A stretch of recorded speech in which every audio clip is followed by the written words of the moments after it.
Good morning. Good morning.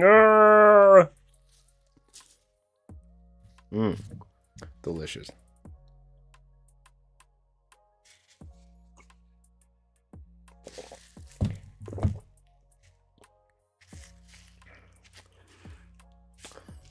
That's the brutal part.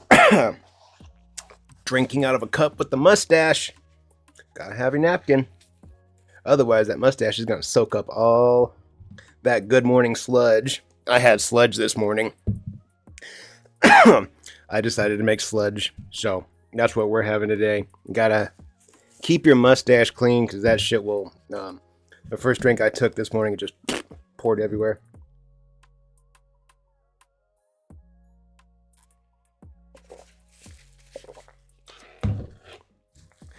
Oh, ouch, me leg hurts. Ouch, me leg hurts. I think we should talk about that. First and foremost, we all saw Conor McGregor shock the world this past Saturday night. All the build-up, all the hype, all the shit talk.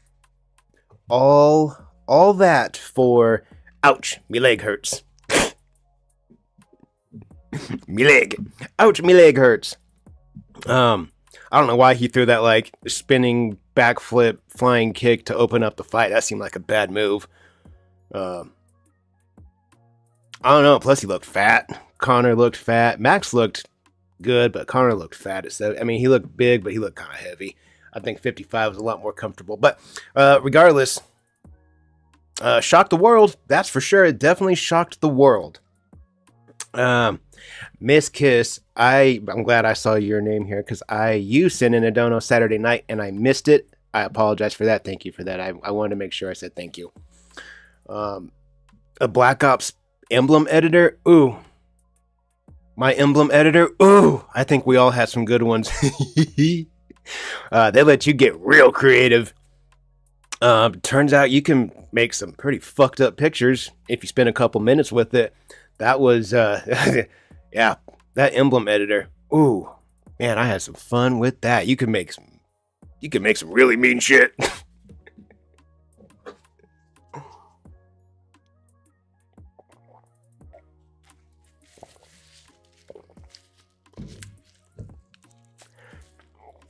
I've been seeing all the clips, all the TikToks, and all the YouTube or all the Instagram reels about Black Ops 2 being back. Fun thing is, I never played Black Ops 2. My addiction took hold, and I went full bore. Or I was kind of in the middle of getting lost in my addiction when Black Ops 2 came out. I had broken my Xbox in a drunken rage. Let me rephrase that. Broken like the third Xbox in a drunken rage one night. And ever since I broke that third one, I hadn't bought another one until Santa Claus brought one this past year. So it had happened right before Black Ops 2 released, and I had been to my friend's house, and I see them with guns, and I can remember throughout the years, I would see my friends playing, oh, this is Black Ops 3, this is Ghost, look at these cool camos. I remember seeing diamonds on a gun. That was sick, because the last Call of Duty I played, which is Modern Warfare 3, the highest camo you could get was gold. And even in Modern Warfare 3, I liked it. I thought it looked sick, but the camos really got upgraded shortly behind Modern Warfare 3 being released. Anyways, good morning, everybody.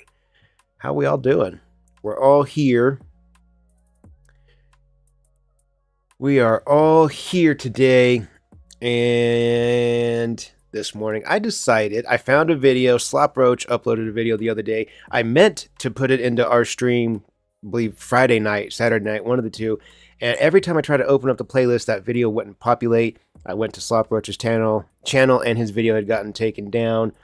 Got it fixed, and now it's back up. So, today, we finally get our introduction to Low Tier God. We're going to get 23 and a half minutes of his history. We're going to get kind of a bullet points of important events and things that have happened. We're going to get acquainted with and familiarized with Low Tier God. Behind that, we're going to head on over. I'm sure you guys saw the thumbnail. We're going to head on over to Thunder Eagle's channel and Thunder Eagle's channel and check out some Chris Hansen Predators. We're going to give ourselves a little bit of a TCAP throwback today.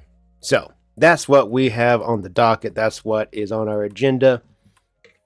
Let me take one more drink, and then we'll take a big fat ripper and start and officially start our stream up.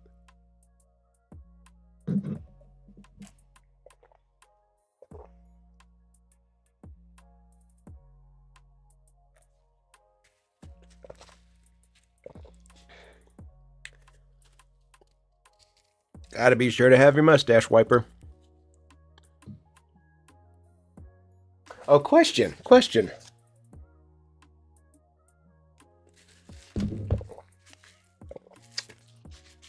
You guys hear that? Gulp, gulp. Can you guys hear the background? Is it too loud? Is it just right? I listened to it and it sounds like you should just barely be audible when I'm speaking, but if I'm quiet, you guys should be able to get a little bit of that background music. Sound good? The fucked up part is I don't get to hear it. I don't get to hear it through my headset unless it's in playback, so that's fucking dumb. But you guys get to hear it, so. I have handkerchiefs. I sure do. I sure do have handkerchiefs. I just didn't want to soak it with mustache coffee this morning. All right.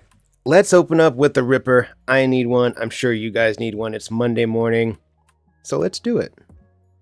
I've got... Oh, I don't remember what this is, but let's find out. Let's go. Let's get it, guys. Poop, poop. Cheers. Get your lungs ready. Here we go.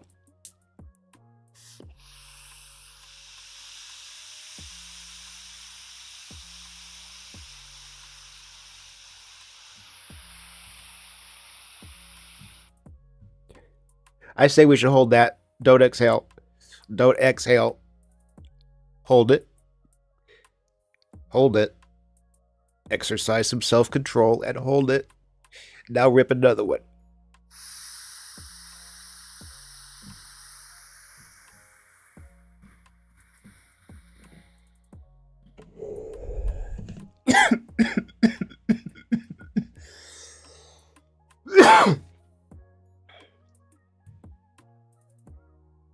Hey, Ezelia, how you doing? I appreciate that. Appreciate you watching them. You watch one of my videos and look at that. And then I pop up live. Look at that. I like to do that on Monday mornings. Friday and Saturday nights belong to us, but so does Monday morning. It's how we get it's how we start our week off. My poor toilet dealing with food poisoning. Oh, you got food poisoning? Oh, that's the worst. I've had that. That's not a fun time. Oh, God. I had food poisoning one year on Thanksgiving. I had it the day before, the day of, and the day after. That was fucking brutal. That was not a fun day, or a fun 3 days. Not a fun holiday. All right, guys. I think I'm done sitting here yapping. Yeah. Like I said a minute ago, we're going to head on over to Slop-Roach's channel. Shouts out to him. Give him a like, subscribe. Go check him out. Great channel, great videos. Really well put together. Sometimes I see how well other channels put their stuff together and it blows me away. Like, I don't know where some of these dudes learn how to edit so well. I feel like I'm knocking shit out of the park, putting myself in a little camera in my little square. My little square up here in the corner. Putting a video behind me. I thought that was pretty fucking baller. Now I have background music too. Shee! Production value through the roof, baby. We're really going places if you can't tell. Okay. Ladies and gentlemen, this is the entire history of Low Tier God. In 23 minutes, let's get started. Let's go to work. Dale Emmanuel Wilson was born in LA in 1984, raised by his mother in a Christian school after his father went out to get milk and never came back. Fun fact, I went to a Christian school until I started high school. And funner fact, when I started high school, for the first 2 or 3 months before I got kicked out, I went to a Catholic high school. Yeah, sure did. That wasn't out of any choices of being of my religion or anything like that. That was every single kid in my school from junior high went to this one high school. I was like, well, fuck, I don't want to be the only one that gets sent off to the other school with 3,000 kids that I've never fucking met before. It didn't matter. I got kicked out like in 3 months. I think I was kicked out by like October, so I didn't last there long anyways. But let's continue. He has an unnamed brother who is apparently 6'6". Dale, obviously and understandably. God damn, are you really 6 foot? Or was it? What did he just say? He has an unnamed brother who is apparently 6'6". Oh, unnamed brother who is 6'6". Dale, obviously and understandably, has a lot of resentment. That's almost a foot taller than me, dude. That's wow. Against his father, and one of the reasons is because he could have put his brother in sports and at least made money off of him. That's why I'll never ever forgive my dad, period. Because not only did you fuck up with me, you fucked up with my brother too. My brother is like 6'6".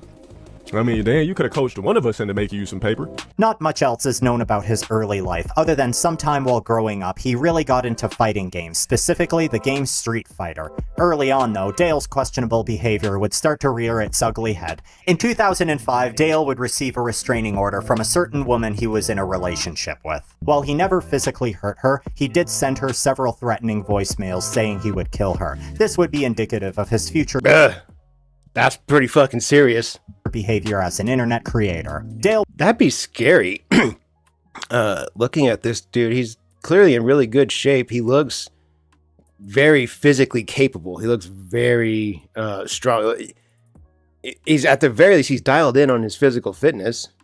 Would first create his YouTube channel on January 20th, 2006. It was originally called Sparrow25 and would be used to upload various skits. It seems his original calling was an actor. Interesting. In 2013, Dale would release his first big hit, a roast video on Boogie2988. It was exactly what you expected it to be. It's amazing how little Dale has changed in 13 years. You fat, disgusting, ass-smelling, cheese-drinking, lard gargling, calorie thieving, Cabbage Patch face having, T-Rex arm having, non-vegetable eating, cooking a George Foreman grill just to drink out the drip tray. Thing is, though, there was a time where Boogie was actually well liked by the YouTube community, so this video was very poorly received. Right out of the gate, Dale was known much more for being infamous than, well, actually famous. Dale would rebrand his channel as Low Tier God around this time and start focusing on fighting games. The idea is that he would specifically play characters that were considered low tier and would dominate with them, showing that skill is what prevails in fighting games. However, his domination in games is greatly exaggerated. Let's take a look at how he actually handles fighting games. Dale would get a reputation for being toxic in the fighting game community. Oh wow, it's fucking surprising. Someone from a video game community is toxic? No shit. Known for rage quitting, making excuses, talking mad shit, and only being able to back it up sometimes, etc. Oh no, baby, if I'm talking shit, I'm gonna bring it all the time, 100%. That's the best times. I love shit talking on video games. There's nothing better. There's nothing better. His overconfidence in his gaming skills combined with his... I kind of went over some of the finer points. Oh god, I felt like such a dickhead. Went over the finer points of shit talking through a Modern Warfare 2 lobby to my wife yesterday. I was like, yeah, I would listen, and if I could hear someone in the background, if I could hear something go on in the background, I would pick on that, and I would just call them out for whatever. If I could hear their wife tell them something, I would just zero in on that and fucking just pick at little stupid things and irritate people. And talking shit on the internet is so much fun. It is so much fun. Endless excuse making has given him the nickname Black DSP. Rather than being known for a skilled player who could pull off wins with underrated characters, he'd just be known for being an unbearable antagonist who everyone would just prefer if he'd just shut up. In 2014, his shit-talking would draw the ire of a player who goes by the name Vizkin. They would randomly match in a game of Street Fighter, to which Dale lost, obviously. Dale would talk Dale looks pretty physically intimidating. Like, he kind of, I don't know, there's something about his face that makes me think he's a giant dickhead. I mean, we're learning that, yes, but you could kind of just see it in his face.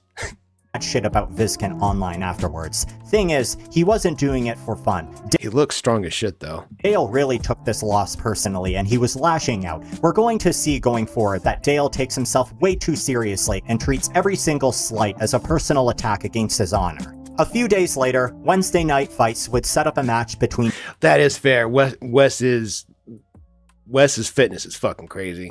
I mean, he's, juiced to the gills, but yeah, he's a cow, and he's just physically very impressive. That's true. I forgot about Wes. Dale and Vizkin. The first to 10 wins would be the winner, and it went just the way you expected.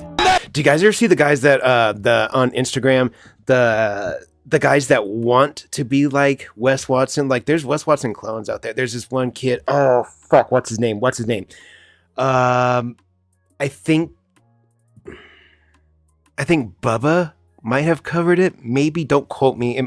I'm not sure if it was Bubba that covered this guy, but he's a Wes Watson clone. He's one of the guys that they hold their phone out at that specific angle and they scream at it, and they're like, "Men don't do this," and blah, blah, blah, blah, blah, blah, and they're just pissed off all the time. They're always shirtless.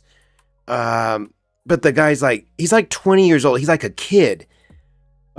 His voice hasn't even really finished developing yet. Like, it's still crack. Oh, I can't remember his fucking name. God damn it. Do you guys know who I'm talking about? I can't fucking remember his name. There's so many of these fucking dorks out there that they want to be a Wes Watson clone. And there's some of the guys that have amazing physical fitness, that their bodies, that they look great. Okay, I get that. But then there's guys that they don't match that alpha male perception or stereotype of being look at me, I'm so fucking big and buff, and I totally don't have a little wiener, and I have all this money, and get the fuck out of here. Whatever the alpha male aesthetic is. But there's these guys that they want to fit that, and they start shit talk. It's like they take on this personality of wanting to be like Wes, and they've never been like this before, and they just all of a sudden they're aggressive, they're loud, and look at me, and if you're not making $500,000 a month, what the fuck are you doing? Get the fuck out of here. They say stupid shit like that, and they're at the same time they're the same pale, pudgy dudes that the alpha males are making fun of. These alpha males are letting these guys like trail onto the alpha male thing by buying their stupid fucking memberships, because they're all coaches. They're all life coaches, physical coaches. They all coach you to do whatever the fucks. They all do that. They'll fucking coach each other and buy each other's memberships. I don't understand how any of those guys actually make money. I really don't, because I mean their memberships are ridiculously priced. $40,000 a year, $28,000 a year, $3,000 a month. What the fuck are you talking about?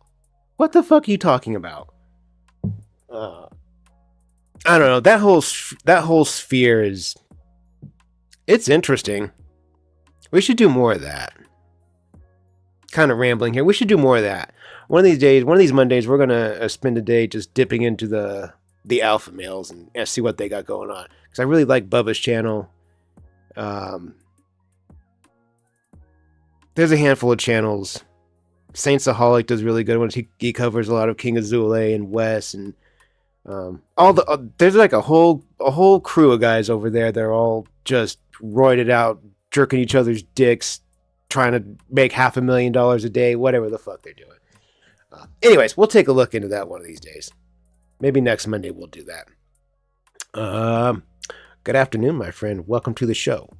Let's take a ripper. I just kind of yapped on and on for a minute there. Let's take a little ripper, then we'll get back to work here, learning more about low tier God. You guys know what time it is. Poot poot.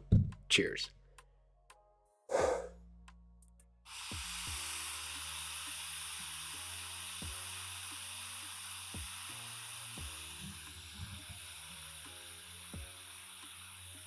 Hold that ripper. I just read in chat, spicy chipmunks at work. So get one more. Let's make this a double for chipmunk.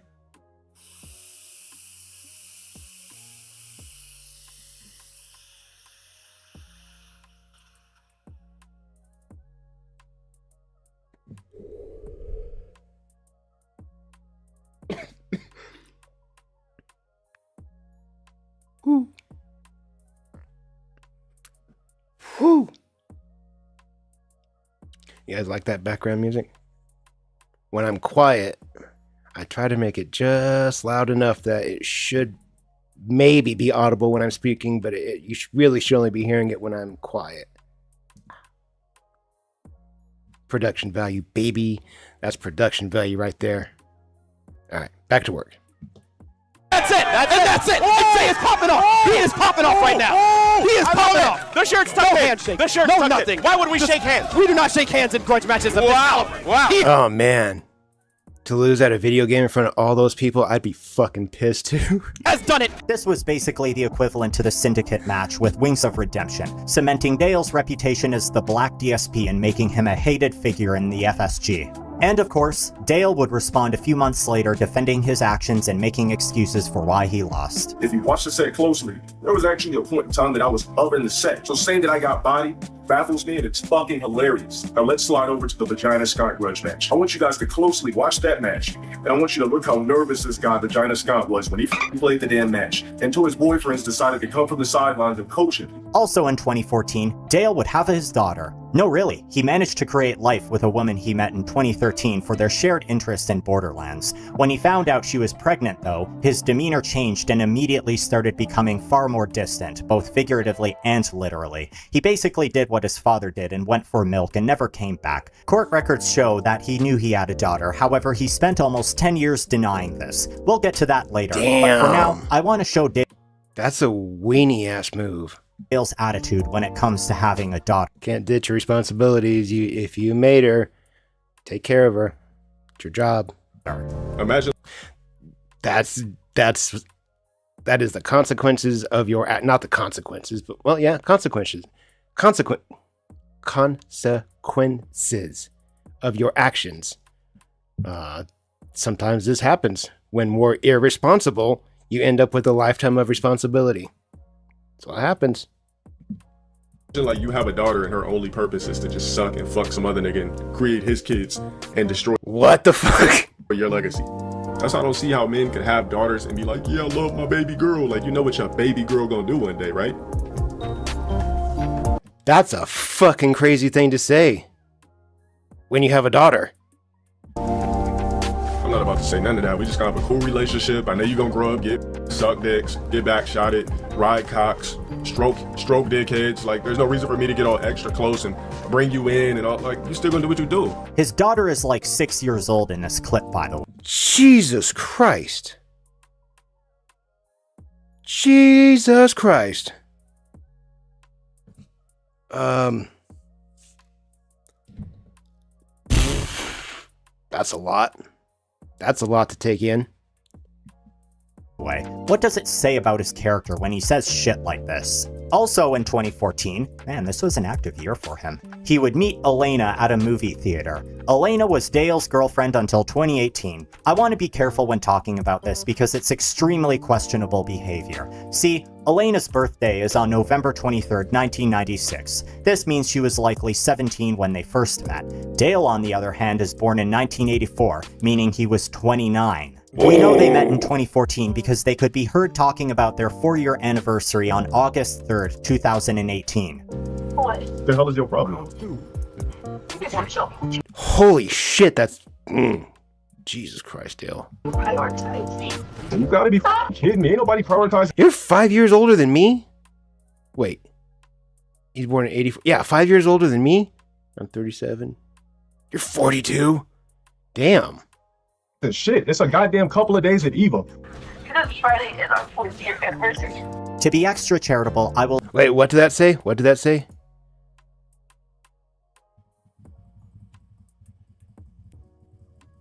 Look, I'm using the skills you guys taught me. Using the comma key. Did you hear that? If not, let me increase the volume so you can. This Friday is our 4th-year anniversary. It will be loud, so be aware. Okay, everybody be ready. To be extra charitable, I will assume they met on August 2014 and didn't officially become girlfriend-boyfriend that day. But it's still very weird. As much as some people want to paint Dale as a likable lolcow with some redeeming qualities, I just can't bring myself to the same conclusion when I hear about stuff like this. 2015 was when the low-tier god detractor community would really start to take off. One of the first troll channels was Pikachu Akuma, who published a bunch of videos roasting and criticizing Dale. Low-tier god took negative criticism the exact same way he took losing in a video game. He crashed out. If he wasn't considered a lolcow after his Vizcant loss, he'd definitely be considered one now since people knew how easy it was to antagonize him. If he had just laid low after the Vizcant loss, all of this could have blown over. However, Dale has a habit of making situations so much worse. Whenever he tries to negate criticism, the actions he's taken have been far worse than the reasons he received criticism in the first place. 2017 was a very active year for our protagonist. First, he matched with another fighting game streamer named Punisher in Street Fighter V. He lost, obviously, but what makes this loss stand out is that it was a 50-game loss streak. In his last high-profile loss against Vizcant, he lashed out on Twitter, making excuses, 50? Fuck. Ugh. etc. However, this time his ego was bruised even more, so the reaction was far more volatile. He would tell his fans to hate raid Punisher's Twitch, which would get him banned from Twitch for an entire year. This would just be the start of low-tier god's escalation in his actions. I still don't get Twitter, dude. I cannot wrap my head around how to use that app. I've downloaded it like twice, and I can't figure it out. It's I don't know. I don't know. I figured out Instagram and TikTok just fine, but fucking Twitter, Twatter, I don't know. It's fucking frustrating. It's frustrating to use it. I don't know. Maybe it's me. Maybe it's just me. Though, a troll Although I did make it to 3 followers on Twitter, so channel called Low Tier God Stream Archive had a video removed due to Dale copy striking the video. Dale has a habit of false flagging and abusing the flawed copyright system on YouTube to an insane degree. There's even a spreadsheet made attempting to document all the channels and videos Dale has targeted for takedown. If this video goes down suddenly, y'all will probably be able to figure out why. And the reason Dale copy strikes videos isn't just to have them removed. There's a far more sinister reason. Here's the thing when you file a copy strike or appeal. You have to give your personal information, and the other party can view that information. Dale knew this, and once the Low Tier God Stream Archive channel appealed, he immediately published all the information publicly and fully doxed this channel. This would not be the last channel Low Tier God did this to, and if this video goes down, I know exactly what the reason will be. By the way, Dale, I hope you're enjoying this video. Your name isn't Deluvian Sparrow, you're 41 years old, you have a 12-year-old daughter, and you should spend more time calculating your child support you need to pay instead of trying to dox random slop tubers. what is that? Total of 210, 25, total. Grand total comes out to $8,808.11. Grand total of everything that has been taken from me so far without a DNA test. Who just talk about you online. On the topic of Dale's online conduct, he would have a falling out with one of his mods around this time, named Donovan. Another mod had called Donovan the N-word, and Dale would tell him to suck it up and would eventually start calling him slurs himself before banning him completely. Dale has Do what? a weird brand of self-loathing racism against other black people. When you look at his tweets, he seems to have a What the fuck? Okay, hold up. Oh, shit. Ooh, okay. Well, this first tweeter up here.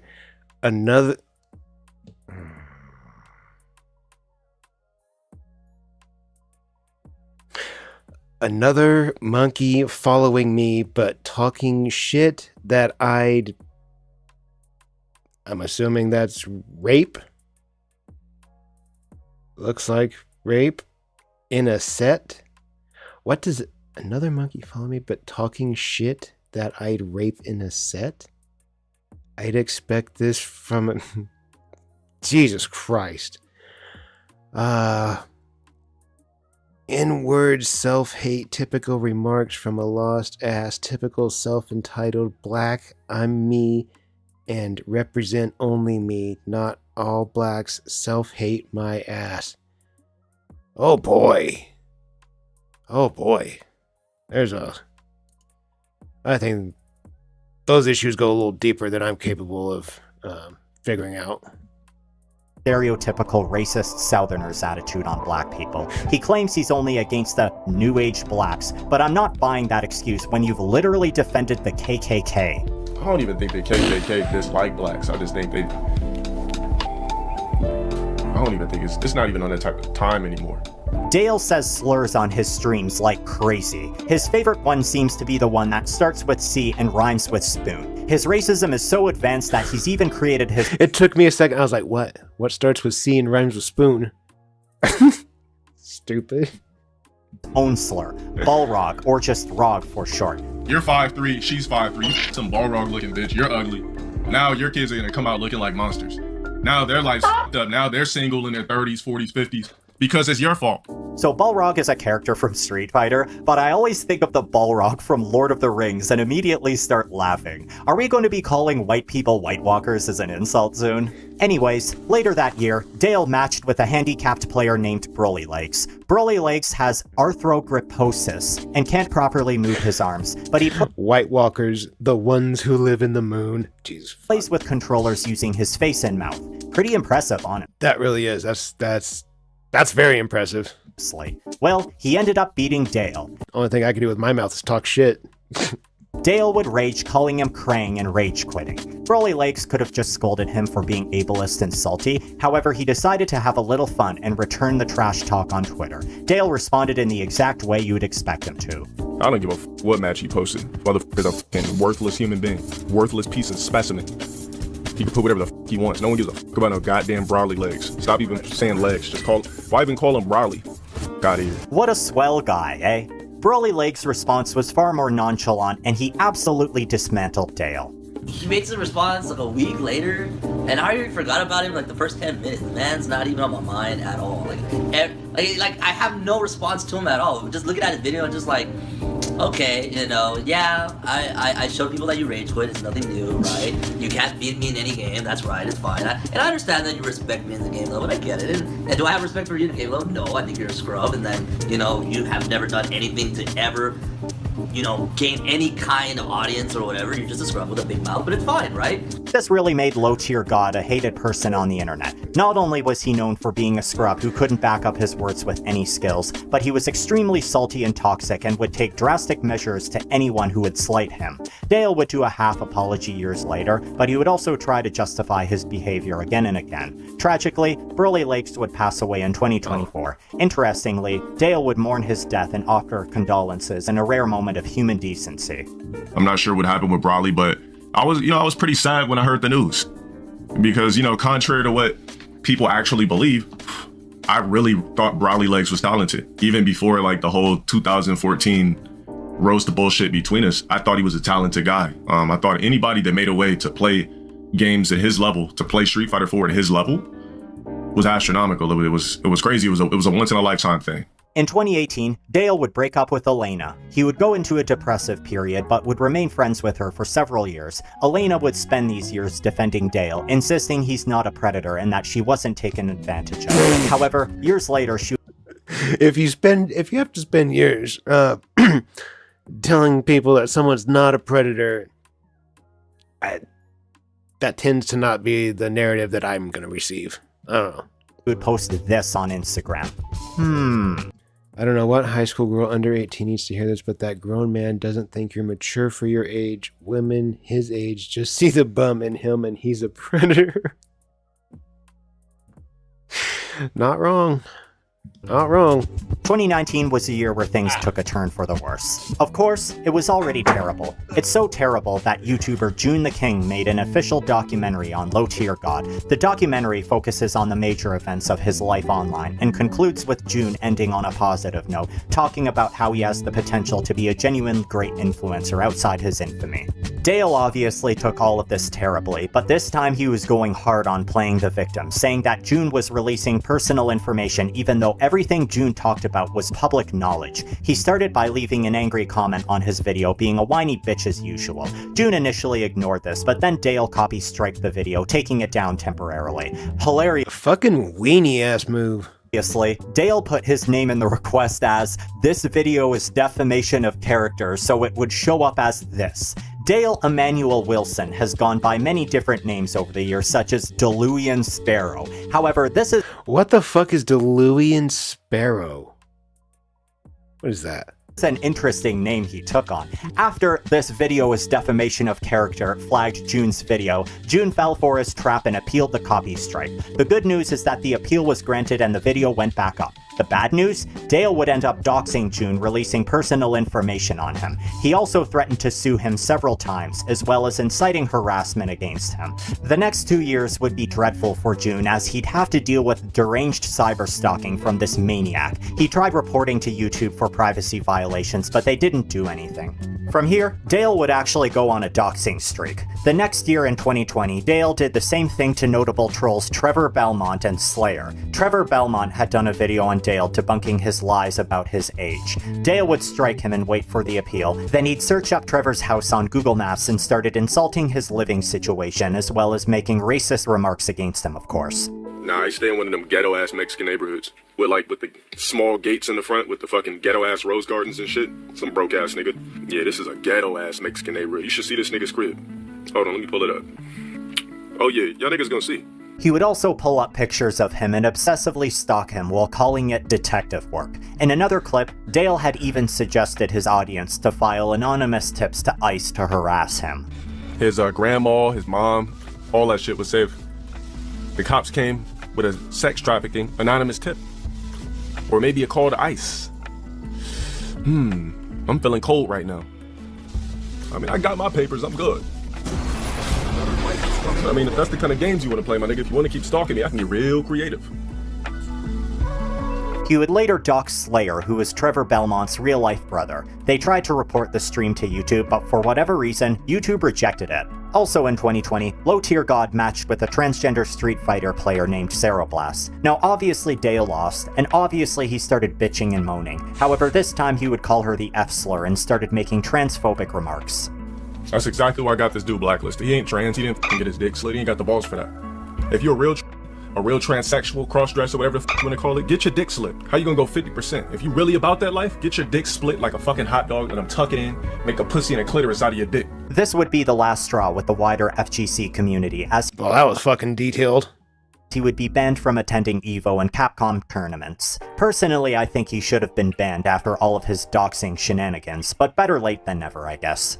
In 2021, June the King would release a follow-up video talking about his experiences dealing with Dale. This video was much longer and much more personal than usual. June the King's videos tend to be very objective, and he doesn't like bringing his own personal biases into them. So for him to turn on his webcam and get much more personal really says a lot about how shitty Dale was. What also should be noted is that June has been in contact with many people he's done videos on, and the only person he's ever had negative interactions with is Dale. June also debunks all of Dale's flawed points about how June was the one doxing him.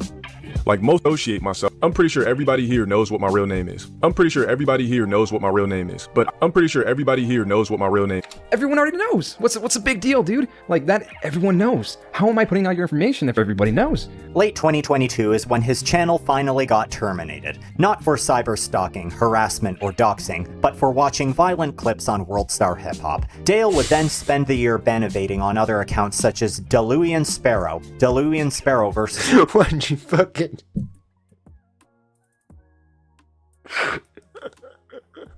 Watching World Star? Oh boy. Smart move. the World, The Covenant, Paradox Realm, and others. Somehow these channels never got suspended, but that might also be because he rarely streamed on these channels. In 2023, the law came a-knocking. His child support payments were overdue. Well, he didn't pay it, and he was officially sued that year. The next year, someone actually made an in-person request to an LA courthouse to obtain these lawsuit papers, confirming the existence of Dale's child. Dale, of course, would continue denying this, but the truth would eventually come out. Dale's baby mama would also come out of the woodwork, taking a whole bunch of interviews so that she could give details about Dale and her relationship with him. Later on, Dale would accidentally leak what he called financial stuff while on stream. The reality is that it was him jotting down notes and calculating his child support payments. He would later reluctantly admit that he owed child support after all of these years of lying. Niggas, on top of this shit, anything I pulled up on my stream, as far as the notepad shit goes, I'm not embarrassed of nothing. It's called being stolen from and robbed. 2026 was a big year for Dale, not because anything significant. I don't know if it's being stolen from and being robbed, if it's to support your child. You made it. I mean, if it is objectively your child, you made that child. It's your responsibility to raise her, and provide for her. That shouldn't have to be court mandated. It should just be what you do. Significant actually happened, but because in 2020, 6 years ago, he said this. If I'm still streaming 6 years later, I'm a failure. Oof. Later in the year, he represented himself in court while filing a restraining order against his baby mama. And to his credit, he actually won. Dale had built up goodwill with this clip, and many people called this a W. He would then squander it months later by aggressively chasing his cat with a vacuum cleaner. God, man. That stupid ass cat got trapped in my room and ruined my fucking carpet. That's a vacuum? What a dickhead. Here, this should piss you guys off plenty. Here, let's play that one more time. Carpet. Hey, moron. Don't get a pet if you expect a perfect, pristine living space all the time. And don't take it out on the cat if they scratch your carpet. What a f***ing prick. Well, that was a... Yeah, people don't like that shit. People really don't play with that animal abuse. That's a pretty serious one. That's one that'll get you fucked up real quick. What the fuck, dude? Boy. That was a rough watch.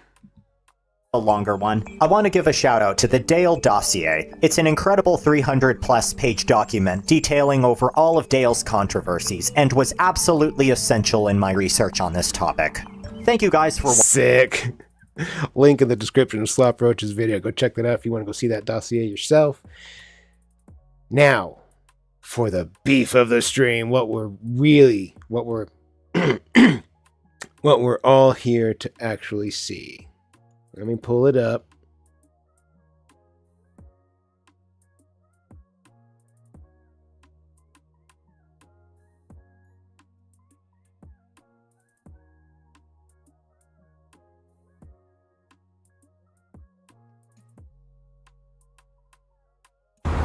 We've been... Meet me at bitch. Okay. Now, we're going to head on over to Thunder Eagle's channel. We're going to be checking out every Chris Hansen Predator explained in 1 hour. I don't know if we're going to get through the entire thing, but we're going to tear into it. Cyraxx,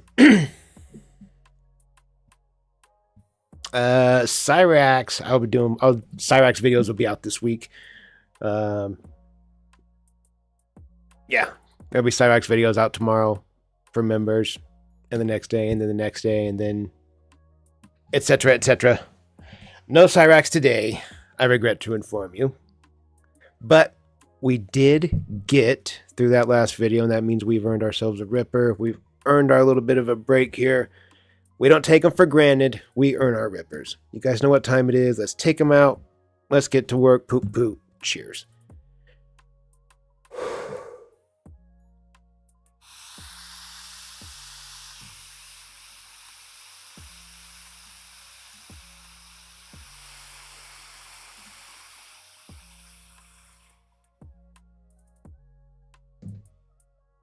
Hold it. Get another one.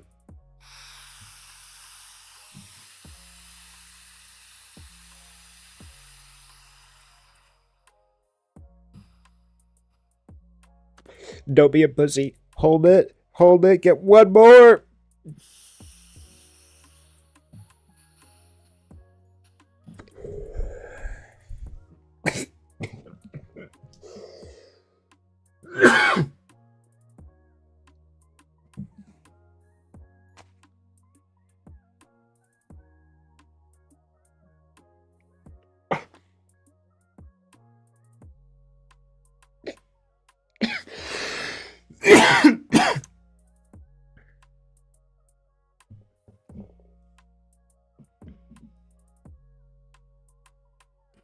Let me feel like I'm in slow motion. Okay. All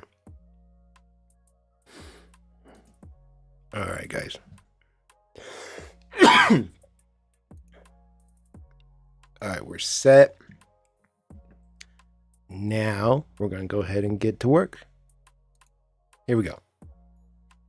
Oh, check out this. Check out what I did.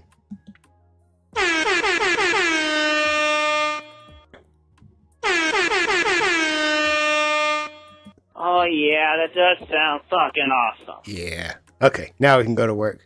Bitcoin. I'm going to McDonald's. I'm going to McDonald's. John, this is Predator. John Kennelly. John Michael Kennelly is said to have not been the best student in school, rarely if ever paying attention to his classes. It's likely because of this that he ended up unemployed and relying on his father to pay rent at age 43. To socialize, he'd go to local community events, where on one occasion, he tried to ask a teen's parents to visit their house. Under the username SpecialGuy29, My ninja. You asked the parents if you could come over?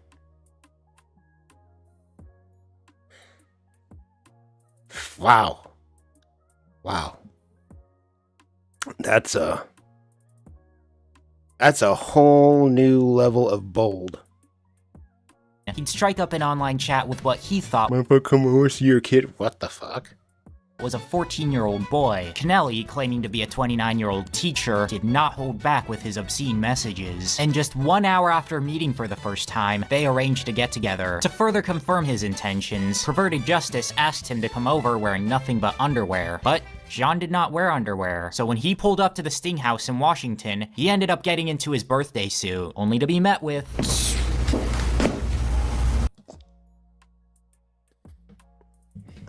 Let's take a second and take this image in right here. Let's take a look at really what's going on here. Okay. Let's look at our screens.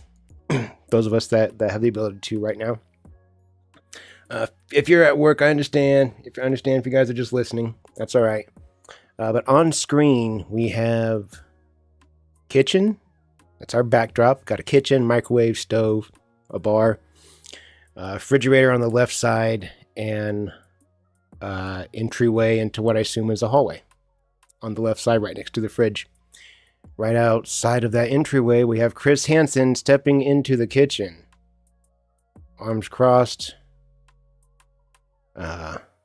staring directly at a grown, very saggy, naked man sitting on a bar stool in the center of the kitchen, butt naked. Ass straight up on the bar stool. Homeboy doesn't wear underwear, so this was easy for him, and he put his sweaty ass on that bar stool. That should be a fucking charge on top of what he's already there to do. That should be another felony. Put your dirty ass on that bar stool? What the fuck is wrong with you? You uncivilized fucking swine. Chris Hansen. Could you explain yourself? Oh, the heart drop right there. When he turned around. I'm sorry. I'm sorry. Oh, fuck, I bet your heart just went and stopped for a second. I bet it took a second to get it going again. The show hadn't quite taken off yet, so John assumes Chris is the boy's father. Yes, your son IM'd me. I need you to come on over. That's how you know this is old. Your son he told me to come over. I don't think he did. I really don't think he did. When the term DM wasn't invented yet. How old are you? I'm 29, sir. 29. Well, IM means instant message. It's same thing. And what do you do for a living? That's how old I am. I drive a school bus. It took me a while. Once I first heard the term DM, I was like, what the fuck are those? Do I have DMs? What? Took me a little bit to figure out what they were. I was like, oh, they're instant messages. Sweet. You got a school bus? Yes, sir. And you're a school bus driver or a teacher? Teacher. You're a teacher. God, even in his head he can't hold down a job. Early on, they let the predators leave without facing legal repercussions. But John almost single-handedly told them this was not a good idea. Cause less than 24 hours later, using the same account as before, he scheduled to meet up with another decoy at a McDonald's. Chris was in utter disbelief. I have been in television for 24 years.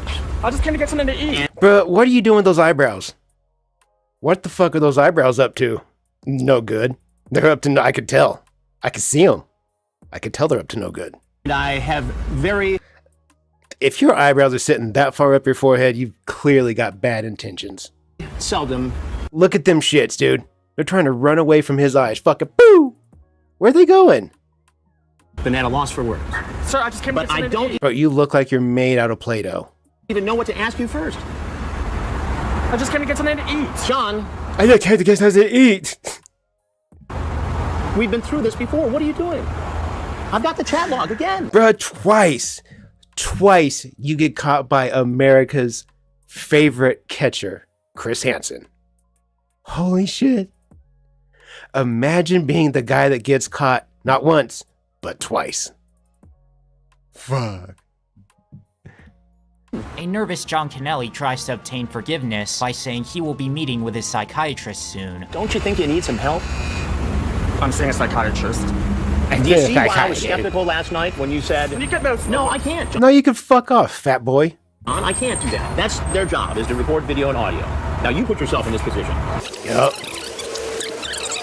That's a federal offense. Body like a bag of milk. You go to prison for it. Do you know that? Yes. Then why do you do it?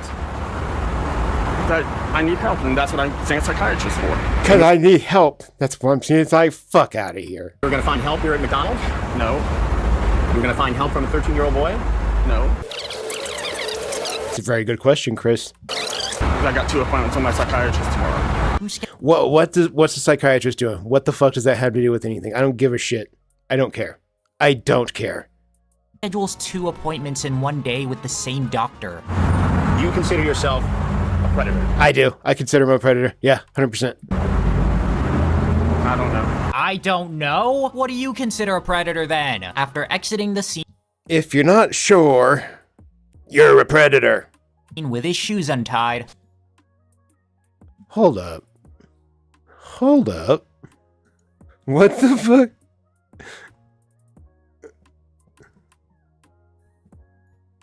Oh.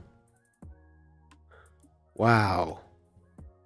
Homeboy's shoe. Both of his shoes are fucking untied. At the same time. Jesus Christ. Seen with his shoes untied, police raided his apartment, Like, where are you going in life that both of your shoes are untied? And where are you coming from? What in your life has led you to that point right there, that both your shoes are untied as you're running away from Chris Hansen? I don't think you're very good at making decisions, like, in general. Doesn't have to be a big life change. You're just basic shit. I'm not good at it. arrested him, registered him as a Tier 1 offender, and at first gave a 10-year prison sentence. But this was then downgraded to a 2-year sentence, with the remaining 8 years suspended. Oh, that's some bullshit. This means he's given a chance to avoid serving the full 10 years if he obeys certain conditions. In John's case, his quota was no access to internet and no contact with minors unless supervised. He then What? No contact with minors unless supervised? What?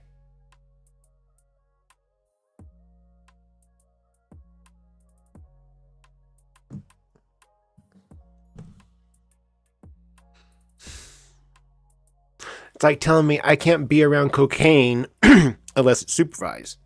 Unless I have a trip sitter, somebody to watch me. Somebody to make sure I don't overindulge. Get the fuck out of here. What the fuck? No contact unless it's supervised. If somebody else is there, you're probably okay. I don't think so. He tried to fuck a 13-year-old. Twice. Got caught by Chris Hansen twice. Think about all the times he didn't get caught. Think about all the times that he wasn't recorded. If these are the 2 times that he got caught, think about the tens of hundreds of potentially thousands of times that he didn't. And he gets 2 years with 8 suspended. So he's going to be home in time for dinner. Like, from the time he enters incarceration, he'll be home for dinner. It's that kind of a sentence. 2 years, get the fuck out of here. Was himself to 2 15-year-old girls at a park. Once he finished his second sentence, he got a job at a sandwich shop, but once they actually looked into his history, they fired him. Oh, he'll be heartbroken to find out that not even his idol likes him. These guys continue to fall for it every single time. There must be like 100 million episodes of the show, and these guys still come out. Kennelly remains unemployed to this day, and occasionally he's been spotted by TCAP fans in public. Most of the info in this video comes from the TCAP wiki. I know, there's a wiki for everything. They've managed to gather the predators' addresses, court records, birthdays, even social security numbers. Sick! Very easily. That's all thanks to data brokers and people search sites. Hell yeah, dude, those dudes putting in work. Shouts out to those guys. Your information is on there too, and it could easily end up in bad hands. Don't worry, you can fix that with today's sponsor, Incogni. Incogni scans hundreds of data broker sites for your information and but that's not the only your data and out of general. Donald Leroy Morrison Jr., despite being diabetic, lived a happy life at first. He worked in several jobs as a football announcer, customer service technician, and even the federal government at one point. But this would all collapse when he chose to meet up with a 17-year-old girl and take pictures of her. Authorities searched Morrison's Texas home and found more illegal images on his computer. The punishment for this was a very lenient 1 year in jail and a $197 fine. People paid 10 times that for owning Kinder eggs. They did not even register him on any lists. Donald ended up moving back to his parents' house in Fort Myers, Florida, and getting a job as a cookie baker. In his spare time, he'd go on online chat rooms as Donnie 1957 Male and meet up with more girls. Go into online chat rooms, wow. This was a long time ago. Although according to him, they were all in their early 20s. But then he found a 15-year-old girl and after a very short chat, scheduled to meet up. Morrison arrives wearing the sweatiest shirt imaginable, it's better than nothing I suppose, and sat down to eat some cookies, kindly offered— Bro, what is on your face? That face? Your face is on your face.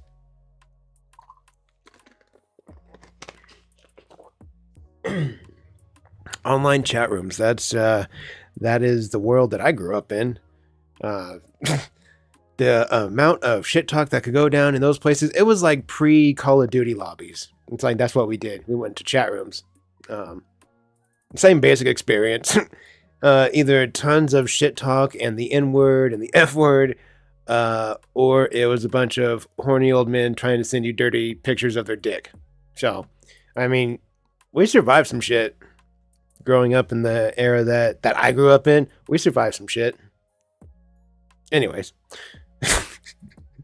Offered by— Can I get you a glass of milk to go along with those cookies? Sure. We should have gotten a— He said yes? Huh.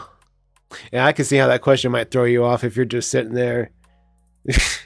This dude shows up to meet a little kid for sex, and Chris Hansen pops out, "You want some milk?" I do, yeah. Yeah, sure do. A bake-off between these two. He tries to cover up his sweat stains in front of Chris, but why? I wonder why. What he can't hide is his chat logs, so he confesses to all of his past misconduct. I have a compulsion for younger women, just meeting them. I've met about a dozen of them online. His reasoning? You just have a compulsion for meeting younger women online? Okay, I'm just cool with that. That's just... You seem very at peace with that. Shouldn't be. Yeah, I don't know why. You don't know why? Well, I know why. Well, you treat this like, you forgot to pay for some candy at the grocery store. I know it's wrong. I shouldn't have done it. I knew I shouldn't have done it. Why'd you do it then? Yeah, you're fucking... Why are you sitting there, dipshit? I don't know. Just because when people sweet talk... Because you wanted the whole world to fucking hate you. You wanted to ruin your life in that one single solitary moment right there that's caught on camera. Right there with everyone's favorite catcher, Chris Hansen. Yeah. Just threw your life down the fucking toilet. Any future you had is gone. Me, I fall. You can tell he's anxious. The sweat in that shirt must be an entire city's water supply now. I don't think I want to do a hydration reminder today. Hanson asks Morrison how the people in his life will react to this, and he says, Oh, I know my mom's gonna take my computer and completely throw it away. yeah, he checks off all the stereotypes. You're 48 years old, Donald. Why should you rely on your mommy to do discipline here? Because of, like I said, lack of judgment. You know, being lonely, having no girlfriend, physical contact with anybody. Just, lack. This was the only solution to that? This was the only single solitary solution you can come up with?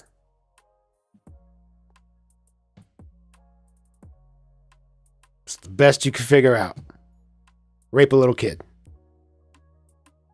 It's the only thing that popped in your mind. No other possible solutions ran through your mind there. Just little kid. Prostitutes exist. I mean, I'm not condoning. I'm not saying go get prostitutes. But fact is, there are grown adult women out there that you could have went a different route. You didn't have to go the route of raping a child. Is what I'm saying. There's other routes. So I'm not condoning that, but I think it's better than raping a kid. But Then it turns out that Donald has actually watched Dateline NBC before. What made you think that this might be a police operation? Just after seeing all these things on Dateline, like I said, this is the first time I've done it since I've been here. So the first time you've done this since you've been here. What does that mean? You've seen all the Dateline stories. Mm-hmm. And what did you think of those stories? I thought some of them were pretty bad. I mean, I saw the one where they were coming over for and stuff like that, you know. And I'm not really into, this is probably considered that. And I know this is probably going to be on Dateline too, so go ahead and put it on. They don't need your permission, fucko. Well, you know who I am. Yeah. I'm Chris Hansen with Dateline NBC. I understand. I recognize it from the voice. And everything you've just... Not the face, the voice. Said and done has all been... You sound really smart. Recorded. Okay. Before leaving, okay, he thanks Chris for making him realize that he needs help. Thank you for bringing, kicking me in the pants and setting me... That kicking hasn't happened yet. It hasn't happened yet. It's going to happen, though. Straight, Chris. He seems to believe that if he gets therapy, he'll dodge any and all consequences. But the police say otherwise. Get on the ground! On the ground! I knew this was going to happen when Dateline was in there. The way he says it, it's like he's a character breaking the fourth wall or something. During the arrest, he went into diabetic shock, so he was brought to a hospital before being charged with a measly 9 months in jail and 3 years probation. But at 9 months? Dude, 9 months? What's that? What's that supposed to do or change? Like, you can just not even pay your bills for like 9 months and you'll still have electricity for a while. Like, nine months is nothing. Are you kidding me? I've had jobs last longer than that. Like,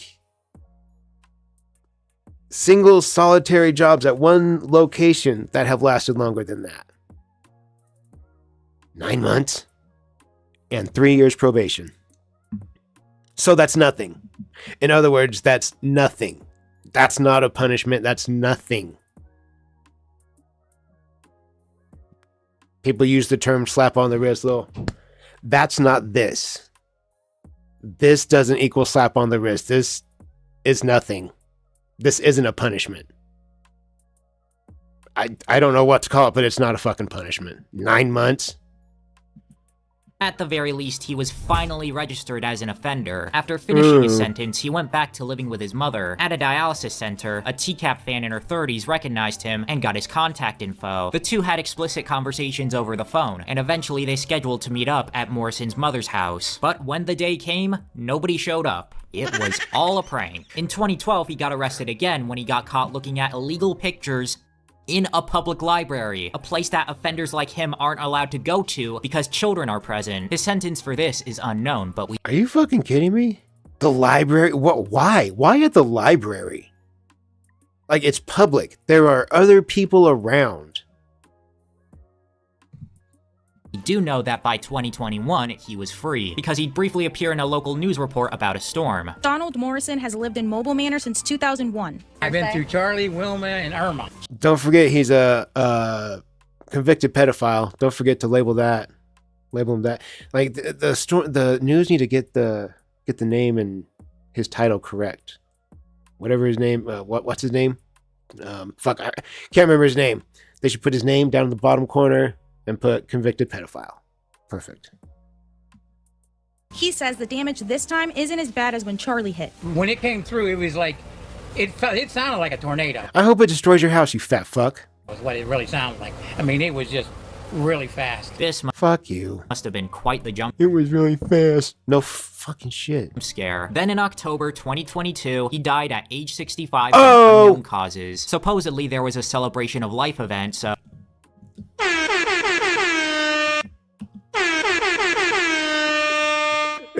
got him.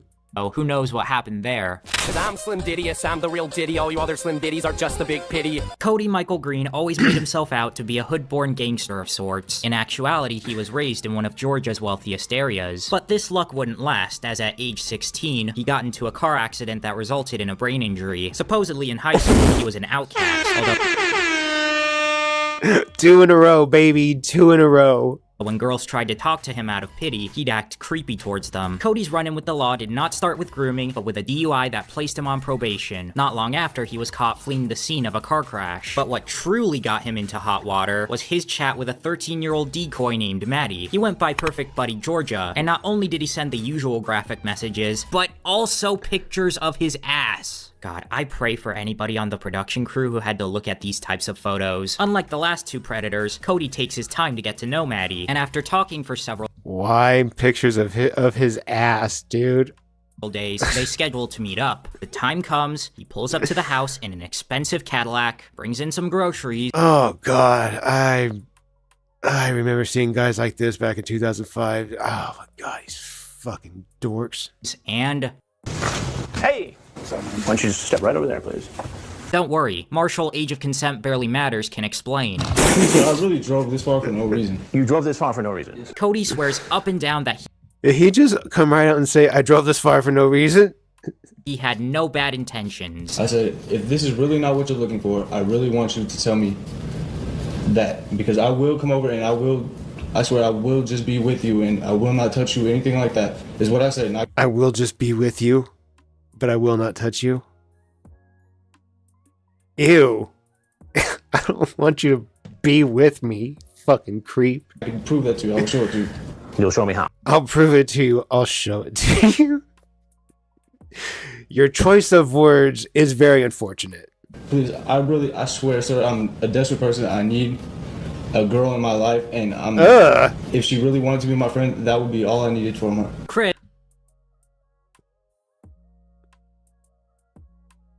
Brother, my brother in Christ, this is fucking pathetic. This is hard to watch. Fuck. I'm a very lonely person. Ew. I just needed a girl. Why just for a month? Why did he just need her for a month? He said that. He said that. A girl in my life, and if she really wanted to be my friend, that would be all I needed from her. Chris. Why just a month? Chris, unmoved, asks about the groceries. White chocolate. Yes, sir. That's what I told her I was bringing. What about condoms? Yes, sir. I have them also, but that was not my intention. I swear to you, sir. See, him buying condoms was just a silly little accident. Happens to the best of us. God damn it, not again. Cody then shifts the blame to the decoy for getting him to act inappropriate. So you did everything just because she told you? Yes, sir. I swear to you that is the reason for it. All while Chris reads out the messages. Did you say you are ready to have my fang in your mouth? Yes, sir. You're what?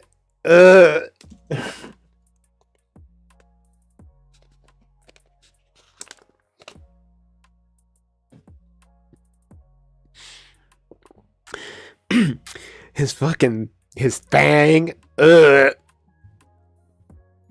Did you say you are ready to have my fang in your mouth? Yes, sir. You would have had... Probably, yeah. Why? Because it's so alluring to have... Girl? It's just something that you'll probably never have again. That would be probably the cleanest, best pleasure, I would say. The cleanest, best pleasure is to have in your old girl. Yes, sir. Ah.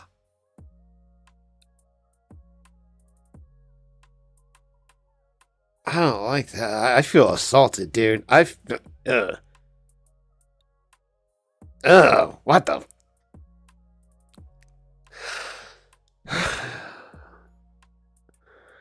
The cleanest, best pleasure.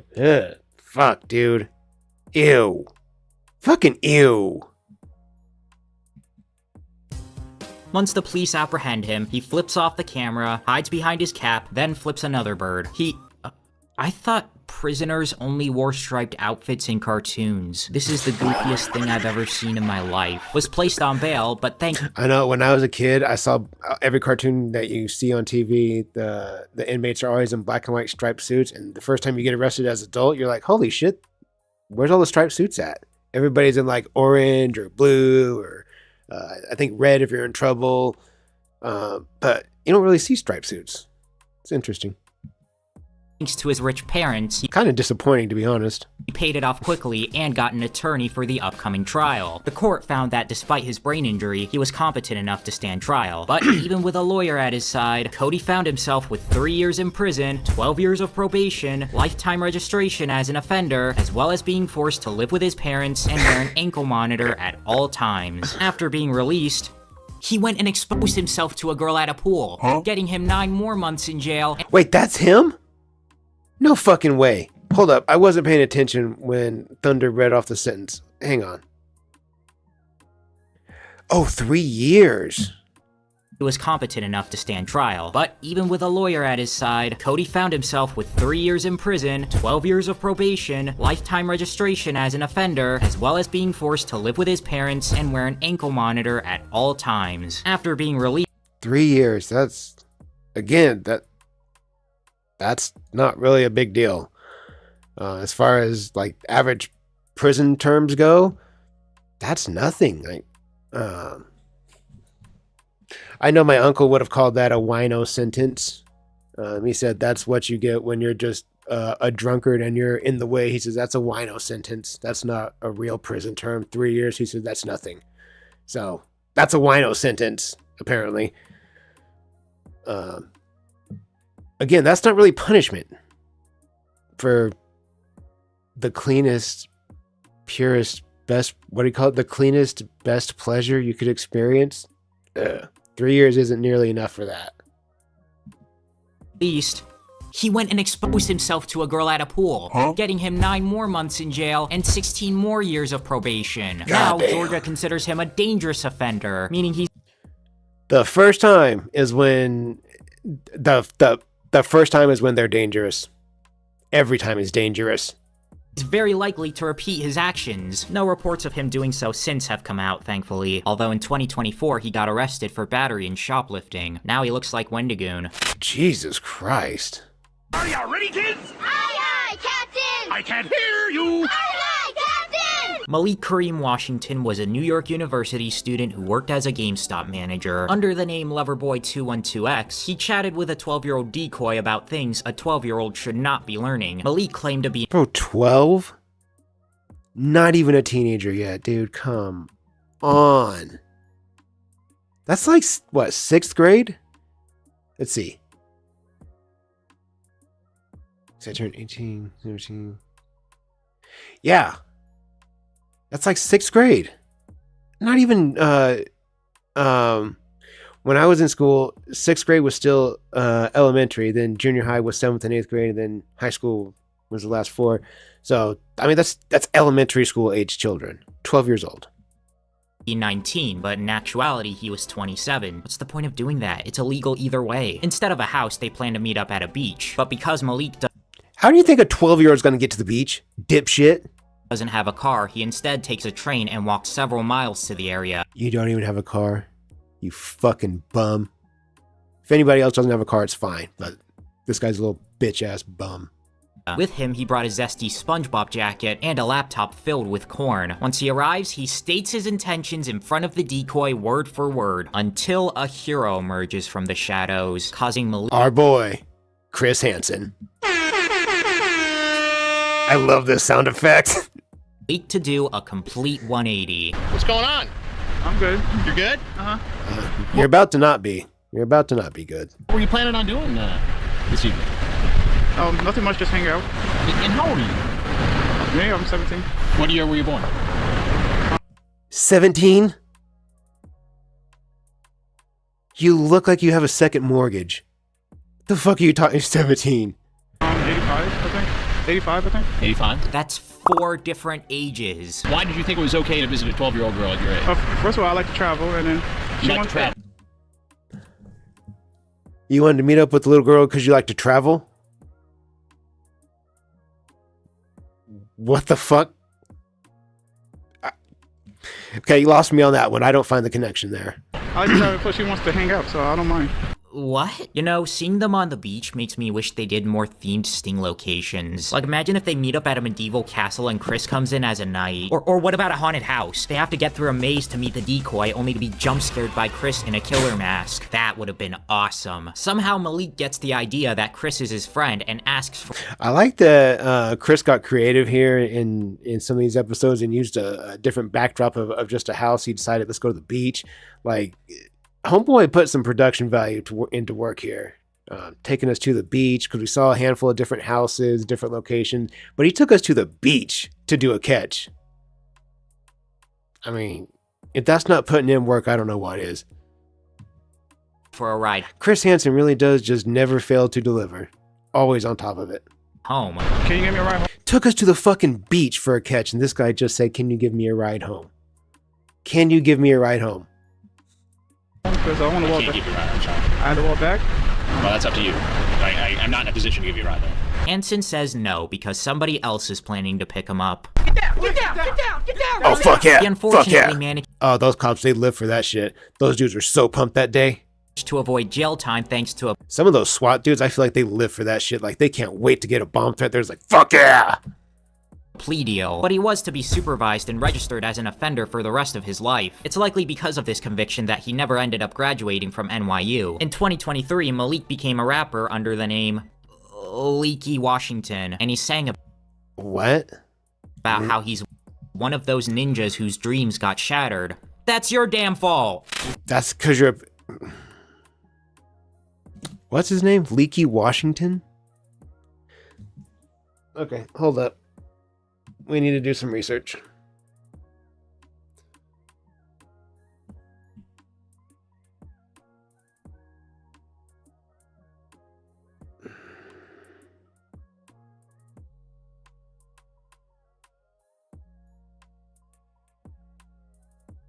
Leaky Washington. Jesus Christ. You are way too fucking old to be doing this shit. You look fucking ridiculous. Well, I'm glad to see there are plenty of Reddit threads about him keeping track on this dude. So, internet's doing what the internet does. They're keeping track of him. That's good. That's trash. That's fucking stupid. Why are their sentences so light? Why are they... What the heaviest term that we saw was, 3 years and probation? That was the heaviest term that we've seen so far. The other guy got what was it, a year? A year and then 3 years probation? And then whatever Leaky just got. These are nothing. Nickelodeon. Justin Taylor Smith was a freelance editor who primarily worked... Look at those goddamn ears. ...at where else but Nickelodeon. Anybody surprised? Is anybody surprised? The network by creeps? Kind of seems like there's a lot of these fucking kitty diddlers there at Nickelodeon. I watched Nickelodeon when I was a kid. There were so many shows that I watched. And looking back... There's so much weird shit that I watched as a kid. There's so much weird shit that Nickelodeon had on there. I mean, I have nostalgia for these shows, but you can tell. You can feel it. For creeps. He was involved with all their most popular cartoons, and even made his hair Nickelodeon color. Going by the handle Resident Smith, Justin begins chatting with a decoy named Carly. That name is purely coincidental. iCarly came out after. Acknowledges that he shouldn't do it, quasi it's illegal, yet only doubles down, then makes a plan to meet up. So after a nearly 40-mile drive in LA traffic, no less, Justin Smith is welcomed by, guess who? We had a lot to talk about, you and I. Why don't you just have a seat right there, please? And he immediately dips. No, I need you. No, seriously. You're going to want to talk to me. Trust me on this. Now, you work at Nickelodeon, huh? No. You don't. What's your name? There is no interview whatsoever, just him getting arrested with his impeccable crocodile tears. I really wasn't going to do anything. I swear to God. I'd be lucky if I have any sort of resemblance to my job. You'd be lucky? In my opinion, you're lucky that you're alive once you cross this line. Because I don't think you should be. Much less worried about your fucking job. You got caught showing up trying to rape a child. And you work somewhere where you produce TV shows for kids. And then you get caught trying to rape a kid that's from the same age group that you produce these cartoons for. Whatever your job is in that capacity.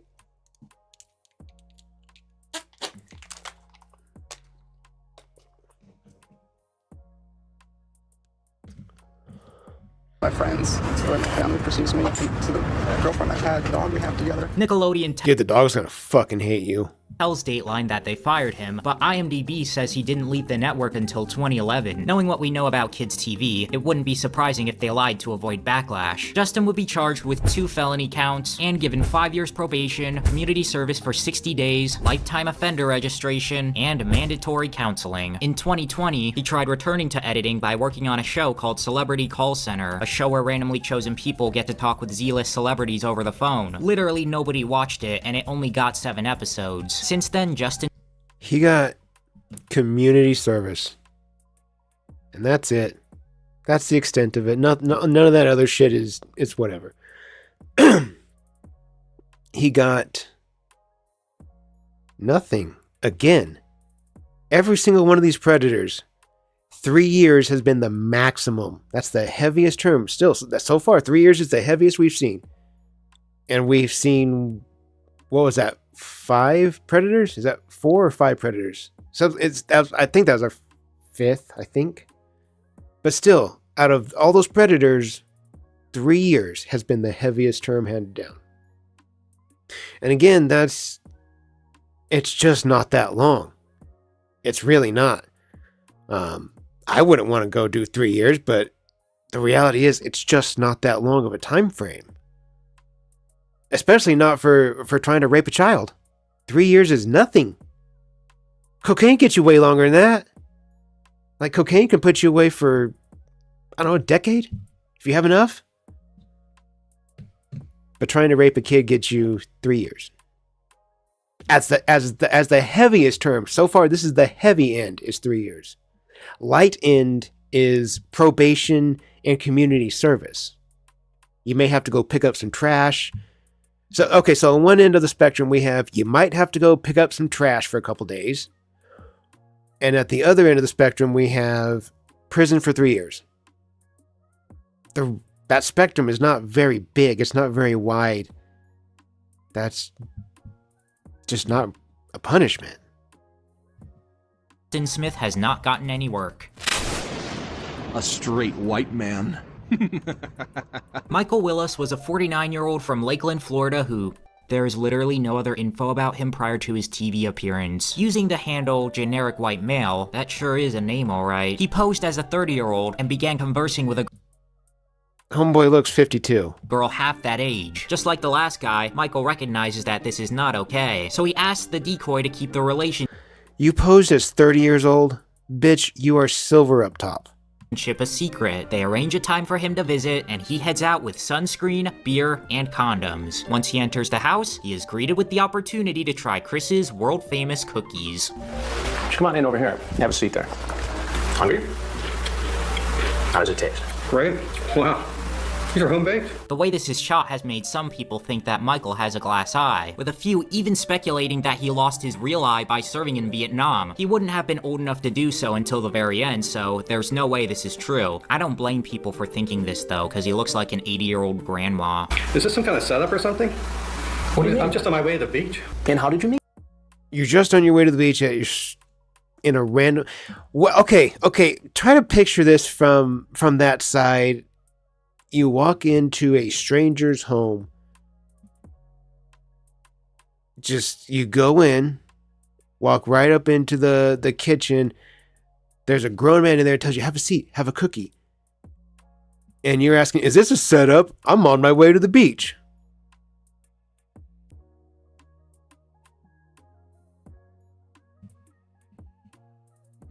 I'm fucking lost on the logic here. Hey, Trouble, I appreciate you popping in.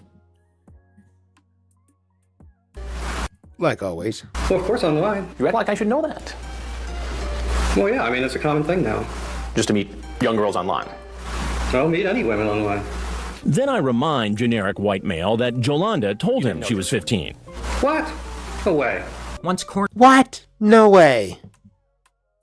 Cornered by Chris, he throws away the cookies, rude, leaves, rude, stumbles on the porch, and gets taken into custody. But he, and 2 others caught in this sting operation, got a lawyer. The lawyer asked Perverted Justice to hand over the chat logs. Perverted Justice said no, so the court had to step in and coerce them into doing so. Perverted Justice then says, oh no, the hard drives crashed. Looks like the chat logs are lost forever. So because of PJ's sheer incompetence... Did Perverted Justice hit him with the no you? All 3 of the suspects were acquitted of all crimes. It later turned out that the chat logs were readily available. So why hesitate? This could have... What the fuck they doing? ...been an open and shut case. The road to hell sure is... What the fuck, Chris? What happened? Paved with good intentions, isn't it? Jeffrey Douglas Stacy... Bummer. ...was a 27-year-old working at a deli in a... Bruh, why are you showing us your boogers? Why are you doing the old man selfie? Fun fact, I did an old man selfie the other day, the kind where they go like this and hold the phone way out like this. Take a picture. I did one of those. Or the ones where they kind of go like this, like the phone's almost at an angle with you like this, and you're like trying to look at it because you can't see. Fucking ridiculous. Ohio. His life was not good at all. He lived with his parents, suffered from epilepsy, and his only friends were drug addicts. But he'd only make his situation worse by chatting up a 15-year-old decoy and immediately jumping to the gross stuff. Jeff, going by single Texas guy for fun, even though he never lived in Texas, sent other people's nude photos and cropped the heads out to make them look like they were his. He showed a bit of skepticism on whether or not the girl was real, but he ultimately chose to take the risk and make the drive to... Why would you do that? Cincinnati. Could you do me a favor and just have a seat right over there on the other side of the bar? Where millions of people got to hear his buttery smooth voice. I ask everybody all kinds of stuff. It's just talk. Do you... Oh! What's wrong with asking questions? Mickey Mouse here deflects... The questions I'm guessing the questions you asked were of a sexual nature, and you asked them to a child. Everything Chris tells him. For 10 whole minutes, the conversation just goes in circles. I believe she's 18. 18? Mm-hmm. And what made you think she was 18? Because I thought she said she was 18. You want to try again? You want to try again? It's like he's hosting a game show. I don't know. I really don't know. I thought she was 18. What's that say right there? What number is that? 15. 15, okay. Go ahead, sir. I don't remember. Isn't that a little convenient that all of a sudden you're sitting here talking to me and you don't remember? No, it happened probably last night. Whole 24 hours ago. So? A lifetime. Then you say, oh, you're not a cop, are you? Why did you ask if she was a cop? Because I had people who were drug friends, and they say that if you ask that they have to tell you. So the druggies told you that if you ask over the internet if there are police, they have to tell you? Yeah. And why were you worried that it might have been a police officer? Are you fucking retarded? Are you kidding me? That's the dumbest shit I've ever heard. I remember hearing that rumor. I thought, why would they have to tell you? That's stupid. That's so dumb. That's so stupid. If you're a cop, you gotta tell me. Get the fuck out of here. No, they don't. They are absolutely allowed to lie to you, dipshit. I ask everybody. Just out of habit? Yeah. Well, doesn't it indicate that you're worried that if it was a police officer, you could get in trouble for what you were doing? No, because I ask that to everybody. It's talking. Talking. Yeah, but the difference tonight, Jeff. The difference tonight, Jeff, is I don't talk with my friends about their buttholes. It's none of my business, nor do I care. That's not common, everyday topic of conversation amongst friends, at least in my experience.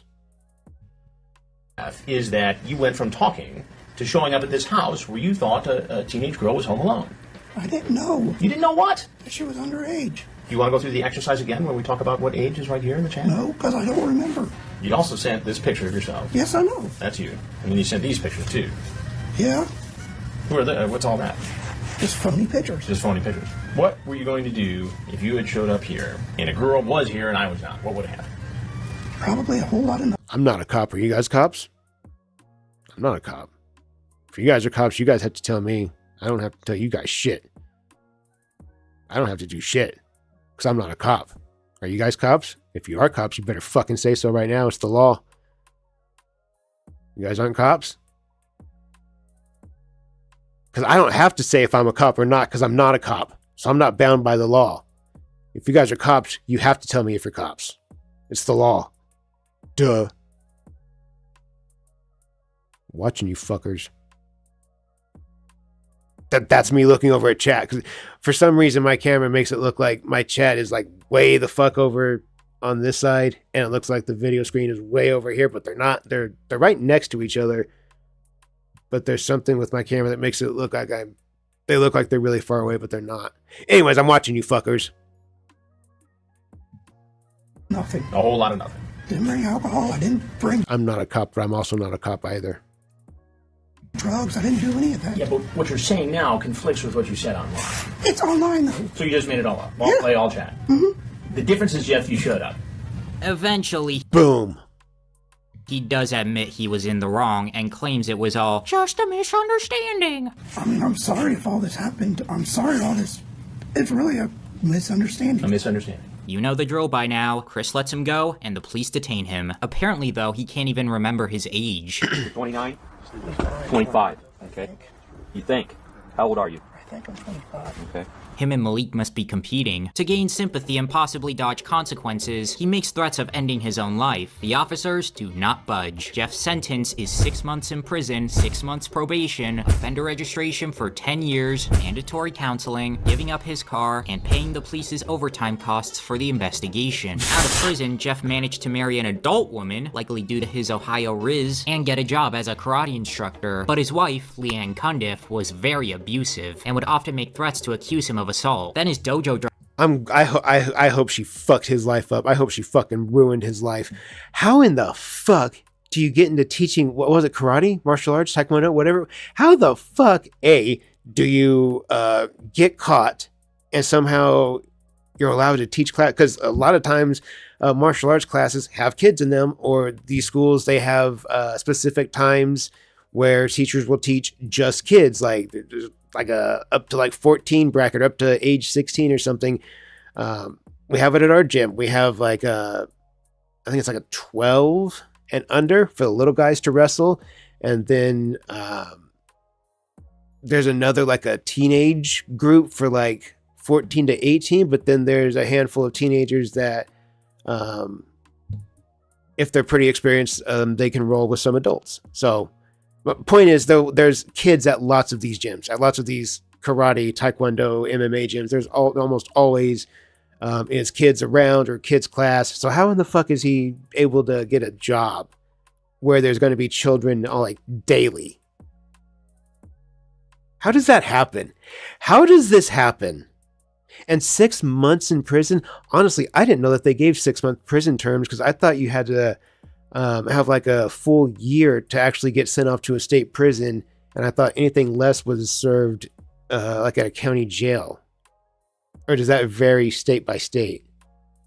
As far as I know, every state I've lived in, it's like a year minimum to be in prison. Anything less, like I said, anything less is, well, from what I know, is supposed to be like a county jail stretch. But I don't know. Maybe they do prison terms in 6-month stretches. I don't know. I've never heard of that, but regardless, again, that's yet another sentence that's nothing. That's not a real punishment. Oops. Wrong button. Wrong button. Dropped him after TCAP fans found out he worked there and filed complaints. His life was back on a downward trajectory. In 2021, a Walmart employee noticed that a car was parked in the same spot for 2 days straight. He peeked, saw a lifeless Jeffrey Stacy, and dialed 911. A lifeless Jeffrey Stacy?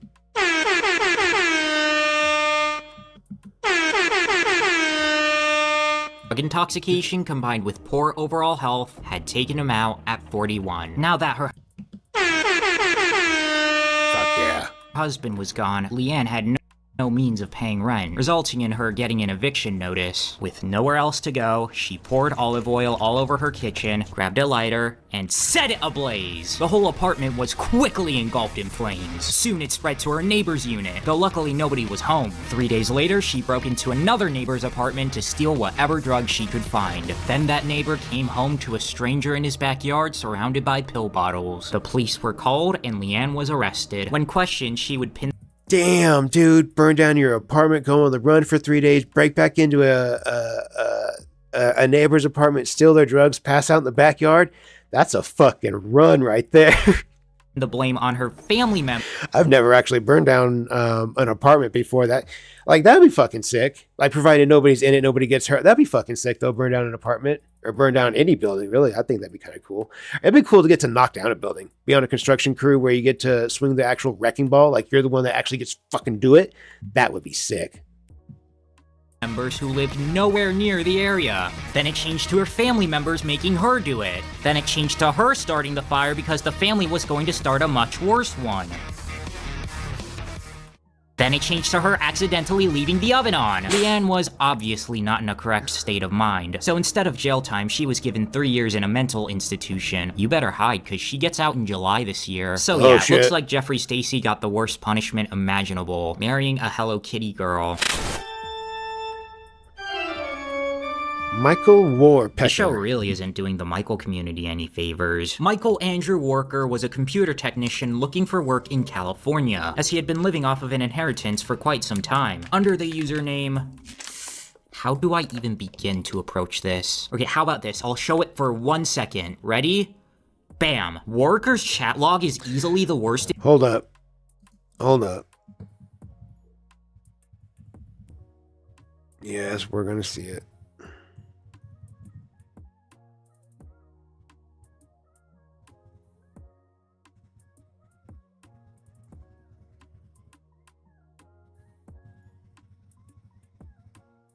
Oh my goodness. Just be faster. How about this? I'll show it for 1 second. Ready?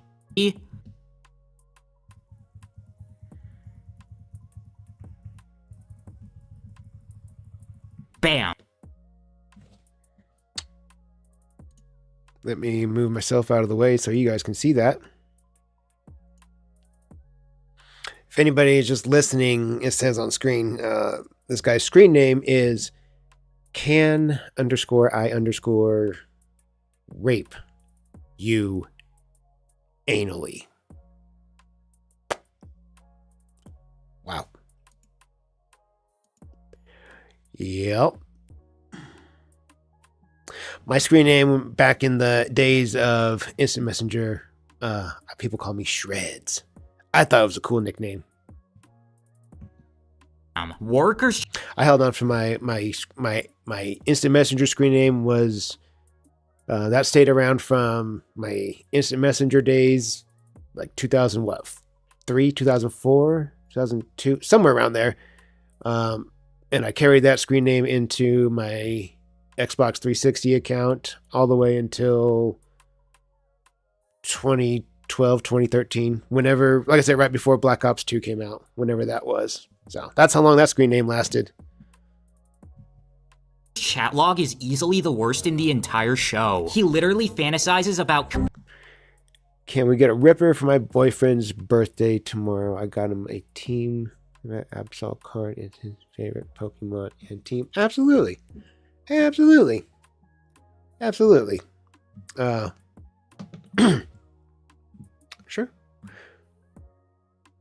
We'll do Happy Birthday Ripper. Absolutely. Why not? It's been a few minutes since we've done one anyways. I'm sure we can do with having a little bit of a break here. You guys know what time it is. Let's get them out.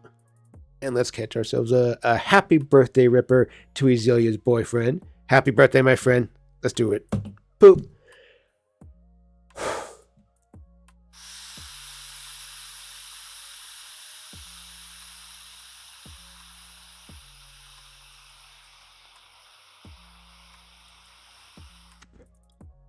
I've been liking doing the doubles, so let's do one more.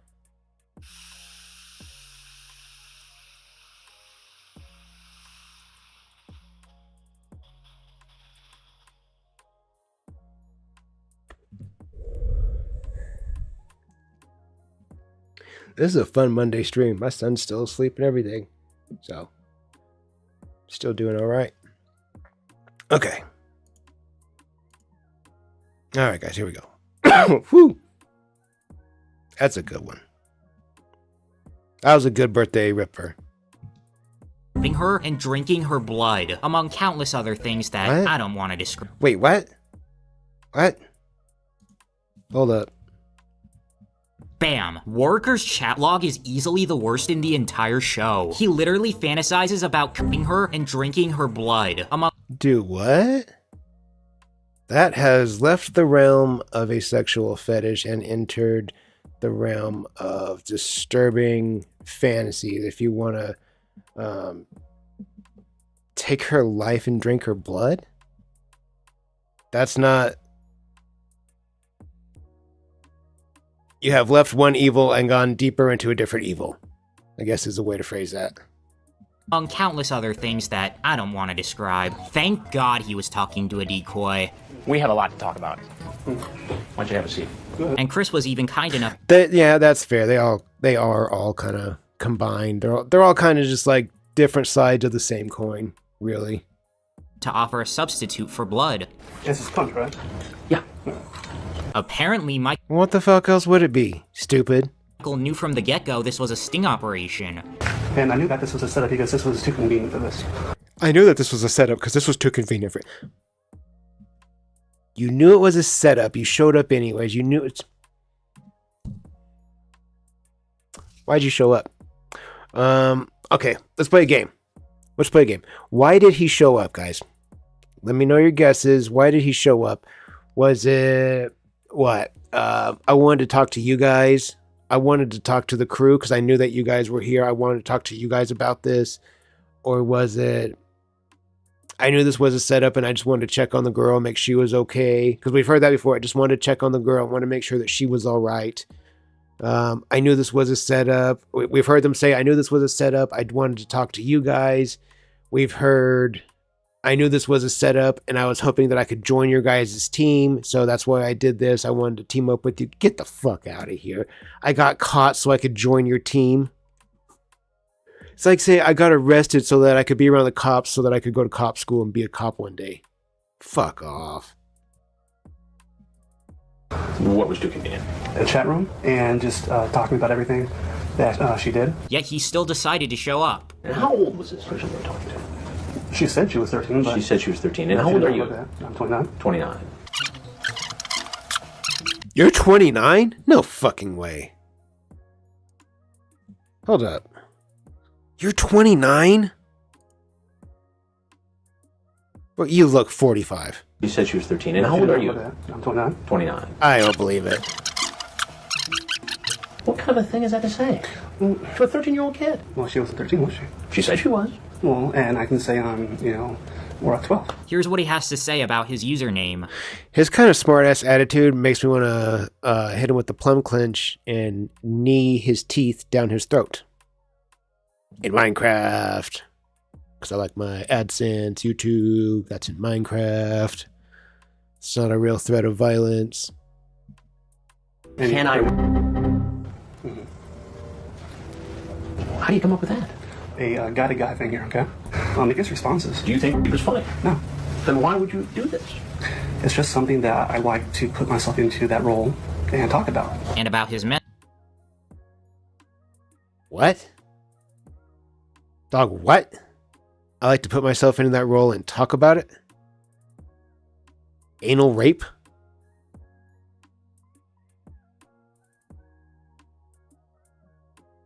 Huh. First time I've heard that one. Messages. The way that I entertain myself is online. And I'll say anything, and I'll talk about anything. You talk about... Yes. Okay, well, people do So that's some things. normal? Well, people do some things, man. Come on. Do you feel that you have got a problem chatting online? People do some things, man. I don't like this guy. Wow. And look at how they edited his arrest. What do you think should happen to you?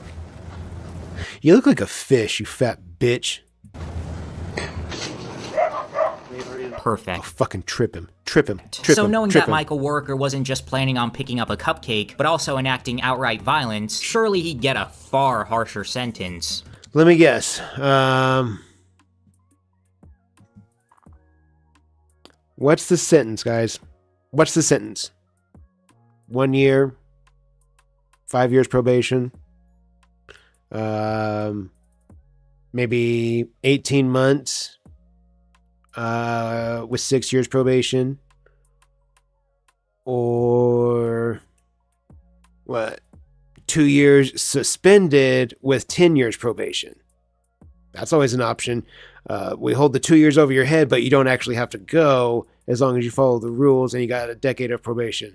Because they do those suspended sentences. We saw that one guy got, 8 and got 10 and only had to do 2 with 8 held over, or whatever the fuck it was. Let's see what he is. Let's see what he gets. Let's see. He got 120 days in jail and 5 years probation with lifetime offender registration, but what are 120 days and 5. So I was right on the 5 years probation, but 120 days. That's what, 4 months? About 4 months, give or take. I could sleep that long. I can work out for that long. I can keep a light jogging pace up for that. That's fucking nothing. 4 months.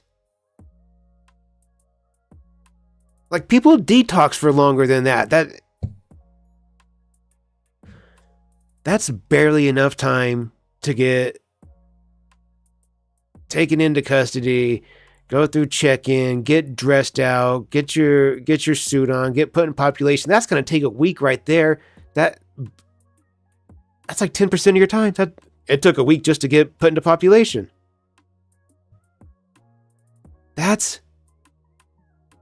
The justice system is a fucking embarrassment. are we even doing? He would have gotten 4 years in prison if he violated his probation, but he never did. His life afterwards was very uneventful. He moved from California to Idaho and lived there until his death in 2024. Oh. Another one bites the dust.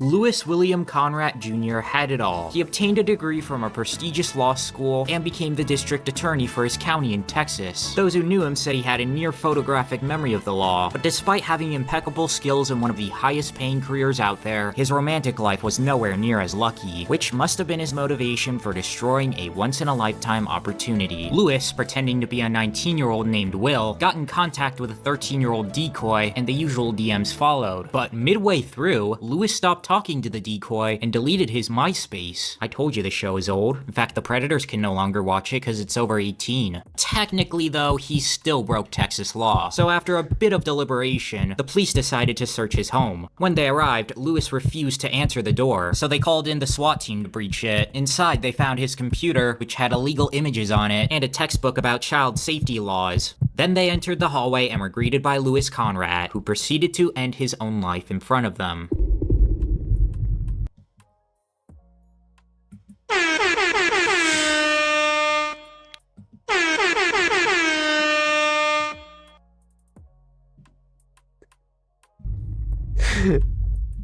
The police department would be lambasted for how poorly they handled this case. Many signs pointed to NBC orchestrating the arrest for content rather than for justice. On top of that, his house was raided before they even got a search warrant. Because of these factors, Conrad's sister sued Dateline NBC for over $100 million. To prevent further lawsuits of a similar caliber, the network officially canceled To Catch a Predator. Oh, you cunt.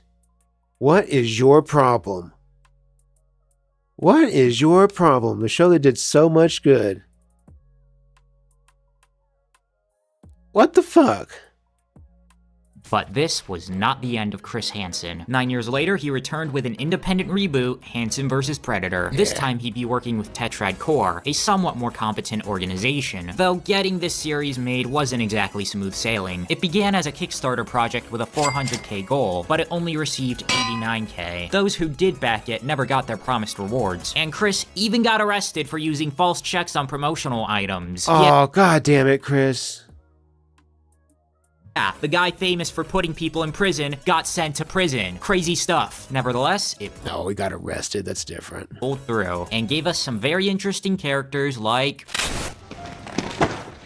It's alright. I'm willing to forgive Chris. I'm willing to chalk it up to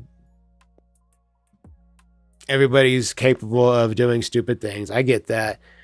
I think Chris is doing a lot of good in the world, so I'm willing to let him work off and forgive those debts and do what he's got to do to make it right. I don't think it's the end of the world, especially not from Chris Hansen. He does way too much good. We're all going to look the other way. Pizza time. Jeffrey Ben Sokol did not get to pursue his dream job in sports management. Instead, he settled on being an insurance auditor and Lyft driver, neither of which paid well. This, along with a divorce, made him very depressed. Wrongfully thinking it would cure his misery, he began texting unpleasant messages to a decoy named Bailey. Sokol knows this could get him in trouble, yet he still does it, to the point where he considers marrying her. After a very angry meeting with his... Yeah, I agree. What Chris did was stupid. It was dumb. You shouldn't be spending money you don't have like that. It was dumb.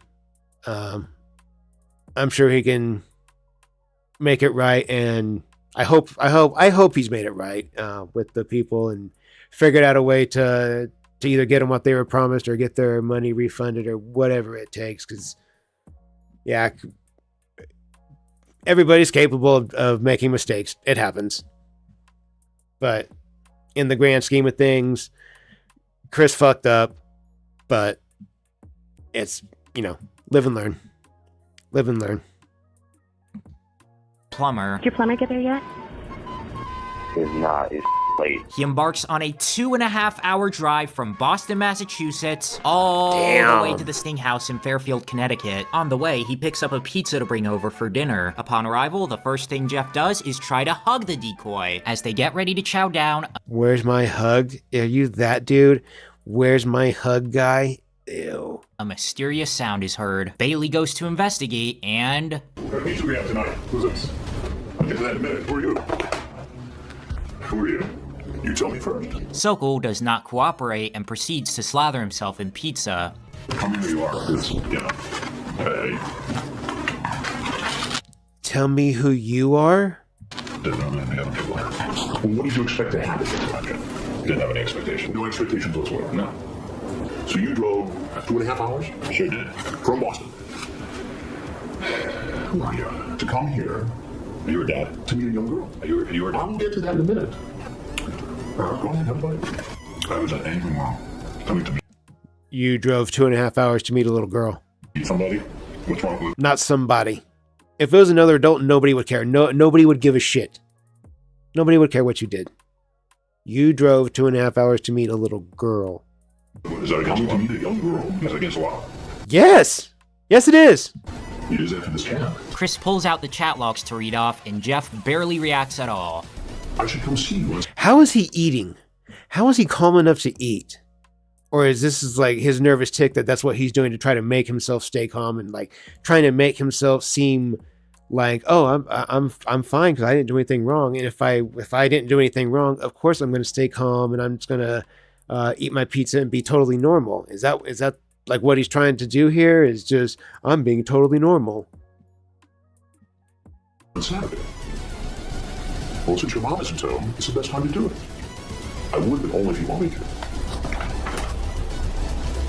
You say, I can't go to jail. My life would be ruined. Right. Could be locked up for 20 years. Yeah.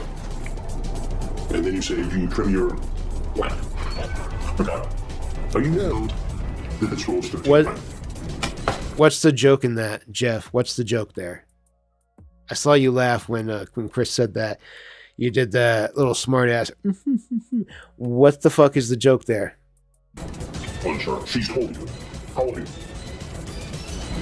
You might as well just tell me. I bet I could head kick you to sleep because I really like to try. Right. You find out like that. Who are the people you at first? I don't tell you that, didn't you? Because, you know, now you're making me nervous, and you're 44 years old, right? Mm-hmm. Right. Explain it to me. Just wanted to come hang out. It looks like here you wanted to come in here and... Okay, is that against the law to meet a 13-year-old girl when you're 44? Yes, it's against the law. To meet a girl. That's all I've done. You see how this looks. Then he starts claiming that because he was apprehensive about it, he's innocent. Okay, but you also see that I was pretty apprehensive about the whole thing. Well, wouldn't you be? Wouldn't anybody be? Right? When you're trying to do a 13-year-old girl, to be honest with you, you're not going to believe me, but I don't know who you are, but I'm sure you're like, law enforcement, but you think I'm law. Well, I mean, that's what it sounds like. Okay, I'm going to drive 2.5 hours. Oh, yeah, down I-95 from Boston. Yeah, I know. This whole lounge seemed cool to hang out with. I mean, I can't find any... I'm going to lounge, and she seemed cool to hang out with.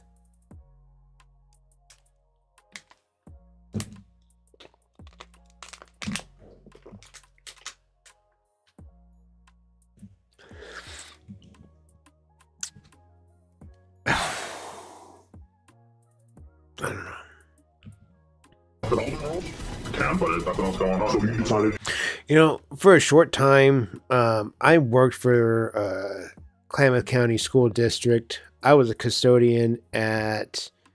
I was a temporary custodian at an elementary school. I was a semi-permanent custodian at a junior high, where 11, 12, 13-year-olds are. And I was a full-time year-round custodian at a high school. I did that before I worked for the state transportation department. I was on bridge team, but point is, when I worked at the junior high, those kids, they're the same age that the girl that Jeff Sokol was caught trying to... And I don't get the fucking appeal, dude. I don't get where it comes from. She just seemed really cool and like deep, and I just wanted to talk to her and just sit on the couch with her and hang out and just talk.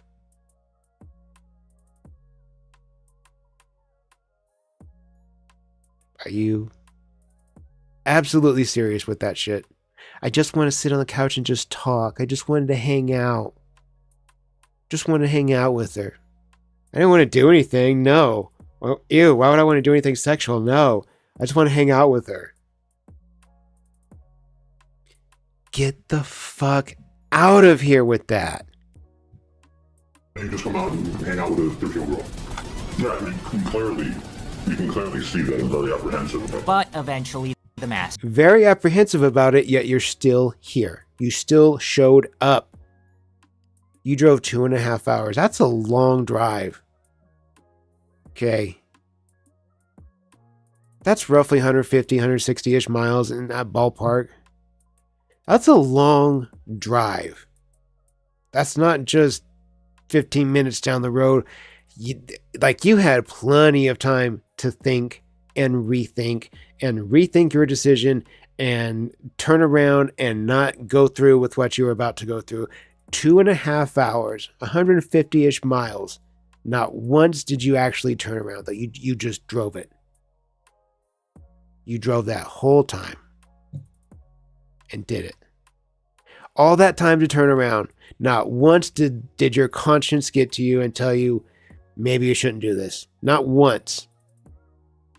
You went through with it. All the way there. 2.5 hours. Slips. So after just a few days worth of chatting, you decide you love her? I don't know. Did you want to marry her? What do you mean? You don't know she's 13? You don't know?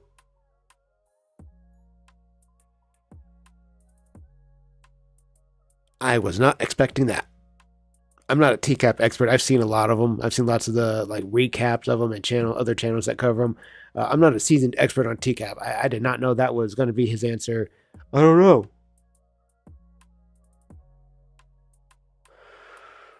Well, Jeff, if you don't know, if you're unsure on if you want to fuck a little kid or not, you're a pedophile.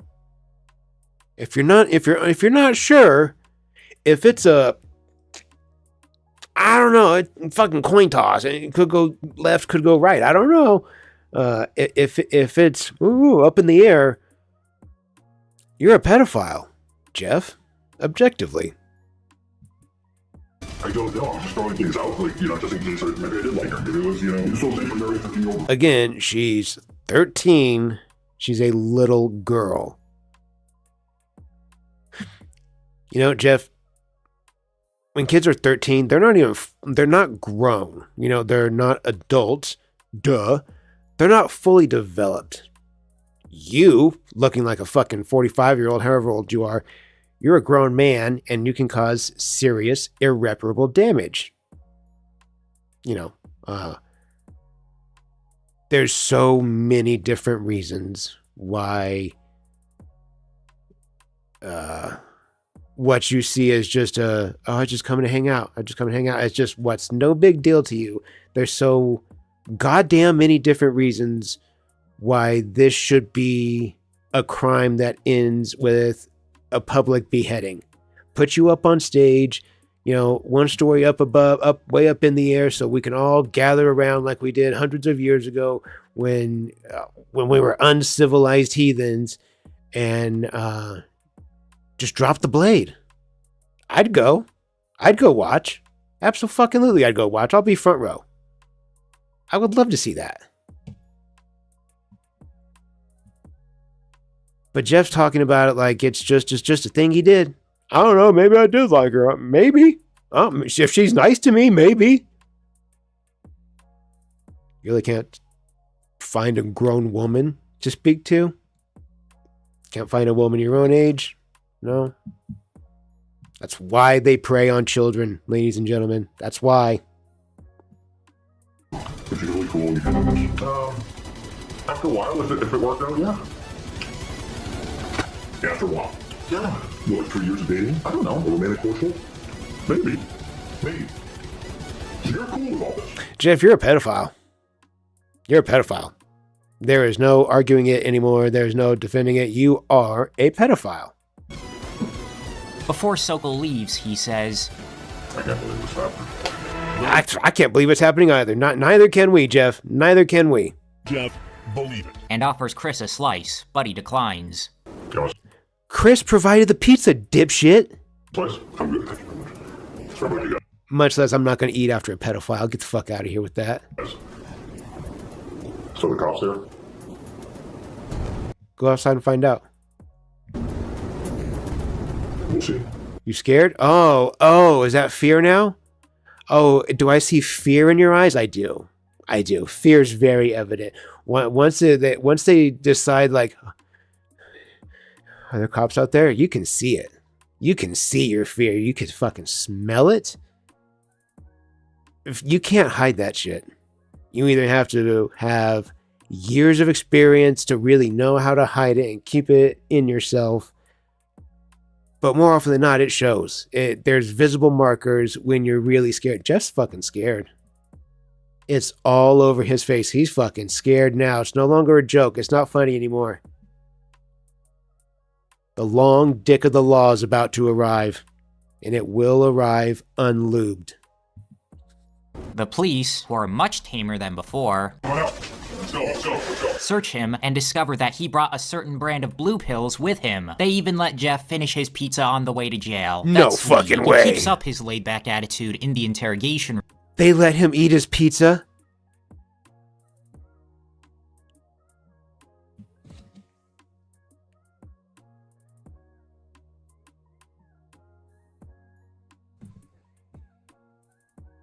You know what I got? on the way in jail, on the few times that I got arrested, I got hit. I found out why people say nightsticks hurt. It's because they do. I didn't get fucking pizza. Room, where he's asked what he would think if it was his daughter in this scenario. You're cool with that? Well, obviously, at first, no. At first, yeah, when they first walk in, it's not going to be cool. But if it was somebody like me, I don't think there's a threat. Jeff Sokol went through 3 lawyers to defend himself, but nothing could be done. They resorted to using age of consent laws from over a century ago, as well as claiming he had a whole slew of disorders, none of which had any medical records to back them up. This obviously did not win over the judge, who proceeded to give Sokol 2.5 years in prison with a 4.5-year suspended sentence, as well as offender registration for a whole decade. So again, nothing. 2.5 years. That's still, nothing has beat our initial 3-year term. That was, look at this. We're 40 minutes into this video, and still the heaviest term that we have seen handed out was 3 years. That's embarrassing. Jail, he disobeyed orders from guards, which resulted in him losing privileges. Once he was let out, he requested to change his name, but it was rejected. He likely did so because his sting is the most viewed Hansen clip of all time, sitting at a mind-boggling 69 million views. Haha, very funny. Planet Pizza, the restaurant he went to, has become a bit of a tourist destination. The Google reviews are loaded with references. Not much is known about Sokol's current whereabouts, though it's rumored that he lives with his parents now.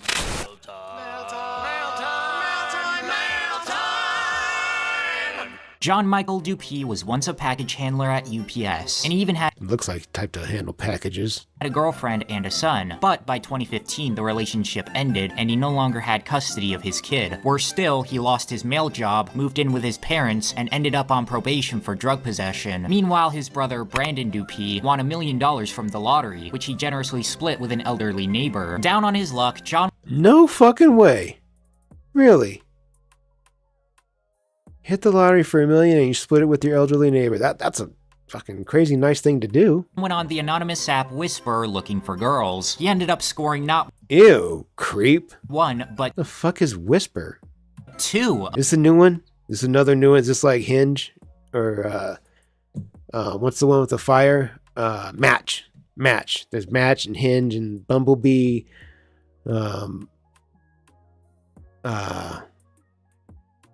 I don't know of any others. Is this another one, though? Whisper? Whisper to you?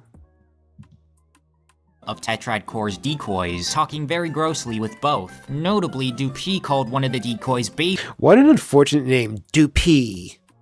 Stupid. While asking that he be called Boo. With a bag full of snacks in hand, John was driven up to the house by his sister, Lindsay Dupuy, who had no idea he was planning to do something heinous. The decoy is so creeped out by him that she struggles— Dude, I'd be creeped out by that hair too. Look at that shit. to keep the act up, and once he tries to hug her, she just bolts out. Why did he hit her with the Frankenstein? Oh, I'm gonna get you. What the fuck did he hit her with that?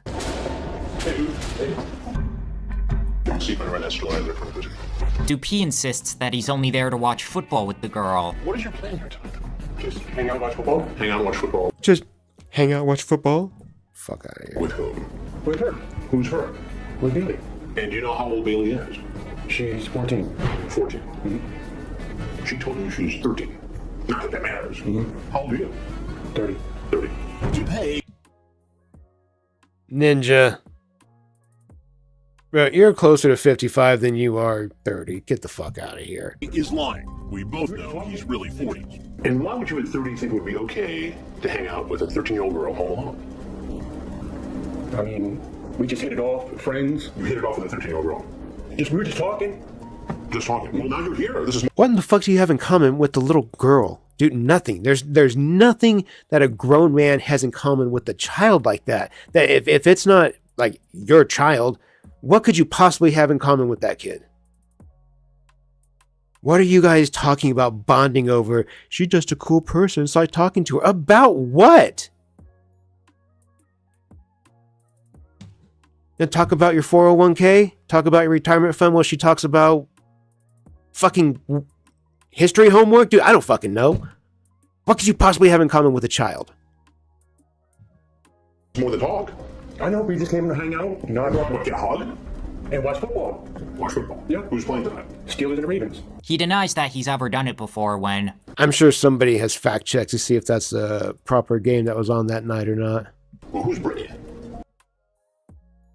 Oh, was it the right game? Ravens did? Okay. Okay. Who's Brittany? That was the other. Who's Brittany? Bitch, I'll fucking punch you in the face. Who you were talking to. He has. This does not look very good for you, John. The chat, the appearance, the dark chocolate. Oh god, anything but the dark chocolate. As the questioning goes on, Dupuis sweats bullets trying to convince Chris he's only there to watch football. I mean, I was going to leave after the football game. Unless you spent the night. No, I didn't plan on spending the night. Well, you talked about having cannolis, little dinner. Sounds like you were going to have a special little night with your 13-year-old date. I mean, all I was doing was just coming here to watch the game. I wasn't trying to come over here. John, you read it down? What do you mean by that? Sounds like... Ooh, that was a hard swallow. You could see the sweat here on his forehead, and you could see the gulp. Probably just playing with her, seeing just playing with her. Unfortunate choice of words. Not playing with her, but, you know, just seeing like where she was. Like, not playing with her butt? Ew. She was 13. Before ultimately giving up and apologizing. Bruh, if you get to prison, people find out who you are, you're gonna get stabbed. You're gonna get stabbed a lot. Like, a lot. You're in a bit of a... You are way too easy of a target. I feel like I would sniff you out in a fucking second. I feel like some of these dudes, like they just carry it on them. Like how some people, you walk by them and it's like they have a scent of body odor or something, like they're unwashed. It's kind of like that. Like that shit just emanates off these fucking pedophiles. Like you walk by them and like you could smell it on them. Like, there's just a piss ass, sour, cowardly scent that comes off of them. You can smell it. You can feel it. You can just, it's almost like a sheen that like, kind of like if they're walking, it's almost like it not illuminates them, but it's like you can just see this cloud of like cowardly shit behind them. Like you could just tell. You can just tell. I'm terribly sorry, sir. With tears in his eyes, John walks out worrying. Oh, he's crying? Gotta fucking love it when they cry. What the future has in store for him. In the courtroom. Tase him. The audience heckled and mocked him non-stop, so Good. the judge had to ask everyone to cool it down. That way, Dupuis could receive his 3 years in jail, 10 years on probation, and 10 years registered as an offender peacefully. Are you kidding me again with that 3-year bullshit? Okay, so we got a tie for the longest term here at 3 years. Again, ridiculous. While John was in prison, Brandon had gotten caught drunk driving, resulting in his license getting revoked. Ooh. Immediately after losing the right to drive, he got into a car with Lindsay, stepped on the gas, and crashed into a tree, killing both siblings.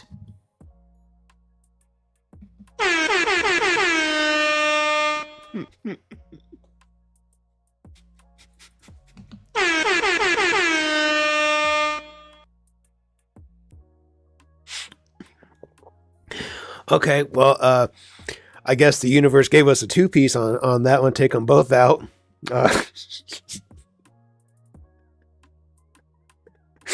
Sometimes Mother Nature does you a solid. Out of jail. Or not Mother Nature. Fucking karma, whatever it is. Some powerful force out there in the universe that decided, nah, tonight's your night, big dogs. We're gonna get you both too. Whatever it was out there, whatever force that decided that. That was good shit. That was good shit. John's parents refused to let him stay at their place, meaning his only option was a homeless shelter. Eventually, he was able to move into a group home, but this did not last long, because he'd land himself back in- Wait. Did I mishear something there? Or is this before the crash? Prison for violating his probation. Once that sentence ended, he relocated to a center for recovering drug addicts. Then he violated his probation again, so he is currently serving his 3rd- Wait, I thought he died. Was he not the one that died? What the fuck? Hang on.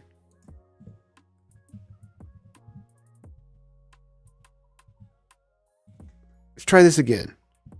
Years in jail, 10 years on probation, and 10 years registered as an offender peacefully. While John was in prison, Brandon had gotten caught drunk driving, resulting in his license getting revoked. Immediately after losing the right to drive, he got into a car with Lindsay, stepped on the gas, and crashed into a tree, killing both siblings. Out of jail, John's parents refused to let him stay at their place. Okay, that just said they both died, right? Oh, his siblings. Oh, fuck, I missed that. Okay, I see. Okay, fuck. I see, I missed that. I see what I missed there. Damn it, dude. I thought they got John. God damn it. Now I feel like kind of like a dickhead. Oops. Maybe those air horns were a little too soon. Oops. Meaning his only option was a homeless shelter. Eventually, he was able to move into a group home, but this did not last long, because he'd land himself back in prison for violating his probation. Once that sentence ended, he relocated to a center for recovering drug addicts. Then he violated his probation again, so he is currently serving his third sentence. If he's this incapable of learning lessons, there will definitely be more in the future.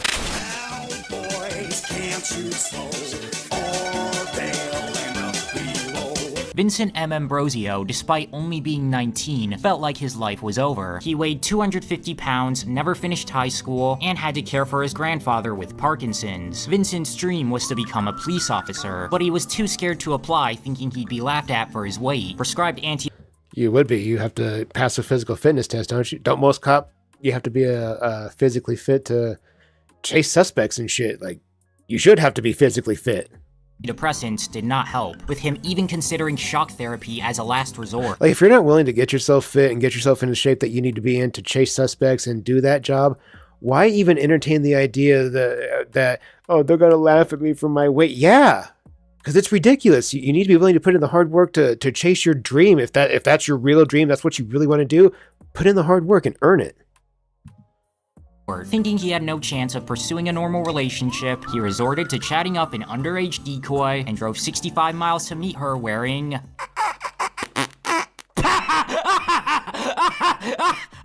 Our Western outlaw here tries to wrangle the decoy, but fails just like the others. Shouldn't you have a lasso with you? Like, forget how cold it gets every winter and then it hits and...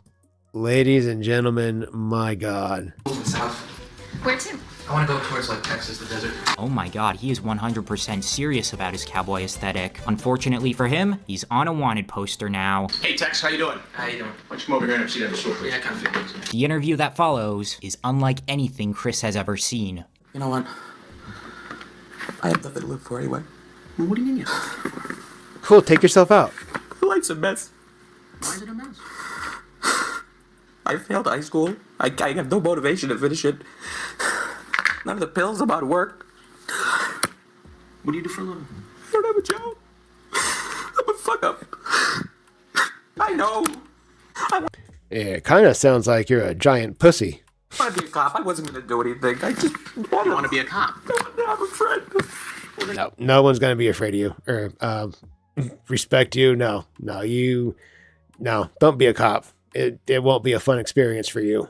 Why don't you go join the police academy or... I'm fat. I can't do anything. Oh, you're that kind of weak. I'm fat. I can't do anything. I was fat. Ooh, I love getting to talk about myself. I used to be fat. I used to be super duper fat. Not anymore. I didn't want to be fat anymore. Got tired of it.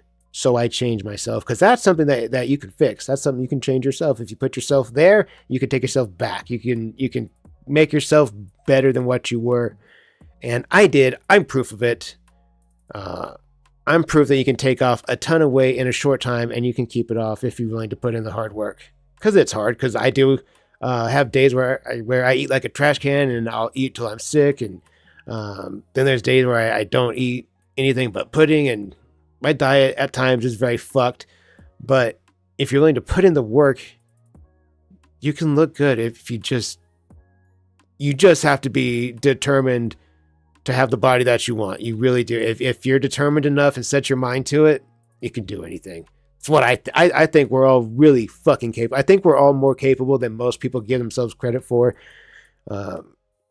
Most people underestimate themselves and the things that they can do or the things that they can maybe think of or figure out, but your potential is limitless. It's the one single thing that the universe dishes out to us equally. We all get the same amount of potential. It's endless. If you put your mind to it, you could do anything. We may not all be given a lot of money or a giant home or two parents that love us to start out with, but we all get potential. Every single person does.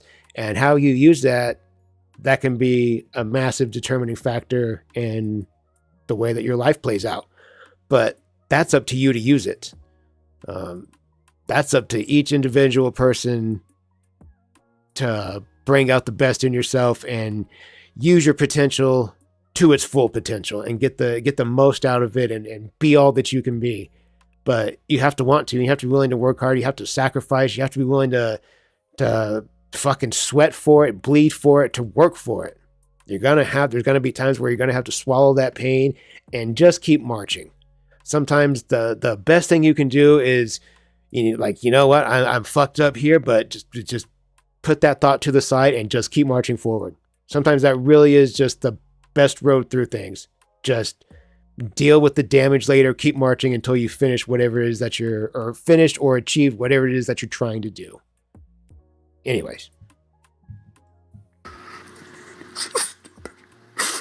Look, I had a father who was overweight. I get it. It's tough. Stupid. I'm stupid. So there's no friends 19? 20? I have one friend. He's always working. Nobody else. Look at where I dress and stuff. Nobody made you wear that shit, dude. Nobody made you dress like that. Everybody thinks I'm weird. Hey, partner. Well? You have control over the way you dress. Yeah, if it wasn't obvious enough, he's trying to manipulate Chris. Yep. He's had a history of threatening to end himself in order to get what he wants. Oh, get the fuck out of here. Again, he was only 19 years old. He still had plenty of time to get his life back on track, but now he definitely can't. Credit where credit's due, though. Chris does a good job of remaining empathetic while reminding him this is unacceptable. All right, listen to me. Vincent, there's some people over there who are gonna get you on the next step to get better, okay? Okay? Even if it's not exactly warranted. Stop right there, sir, please. No, can't have you back. As the officers cuff him, he begs to be shot at and admits he brought a pocket knife with him. You got anything on you? Where's that in the kitchen? What the fuck was he planning to do with that? In the interrogation room, Vincent talks about an 18-year-old girl named Hannah, who was in a group chat with him in the decoy. It later turned out that Hannah was just him under a different account. He also confesses to having links to Cheese Pizza on his phone. Yeah, no, there's no way anybody feels sorry for him now. True Crime Daily decided not to air his segment because it was too depressing, a decision that Chris heavily disagreed with, though eventually he'd put it up on his own YouTube channel. Once Vincent got out, he moved into a halfway house, which is sort of a rehab for offenders like him. Did it fix him? We don't know. However, he'd be arrested 2 more times, both for violating his parole. The first was when he bought a laptop and a phone without his officer's approval. The second was when he got a job at a farm where children could visit. After all these years, he still hasn't let the cowboy thing go. Also, his wiki page lists prison inmate as one of his jobs. We're the Mario Brothers, and plumbing's a game. We're not like the others who get all the fame. Joshua R. Cologne worked as a plumber in New York City. Wow, that haircut is massively unfortunate. God damn, Megamind. Homeboy's looking like a straight cylinder. Jesus Christ. I'm like, good lord, dude. That 5-head is unreal. He lived with his twin brother. Why? There's 2 of them? Nuh-uh. Why does it always loop back to Mario after their mother passed away? Online, he'd go under the names Poppy and Boss, and join the groups Kush Smokers Are Us and Love Seekers, the latter of which is explicitly stated to be for teens. That's where he meets the Why is there a lobby called Love Seekers for Teens, dude? Come on. decoy Jenna Claire, and it plays out business as usual. At the entrance, Josh is offered cupcakes. Is this where EDP got that thing from? But declines because he brought dinner for himself and only himself. Then he asks to use 5-head is just a big forehead. That's just me making fun of how big his forehead is. That's all. the bathroom. I think this guy has a hyperfixation, which gives Chris just enough time to get into position.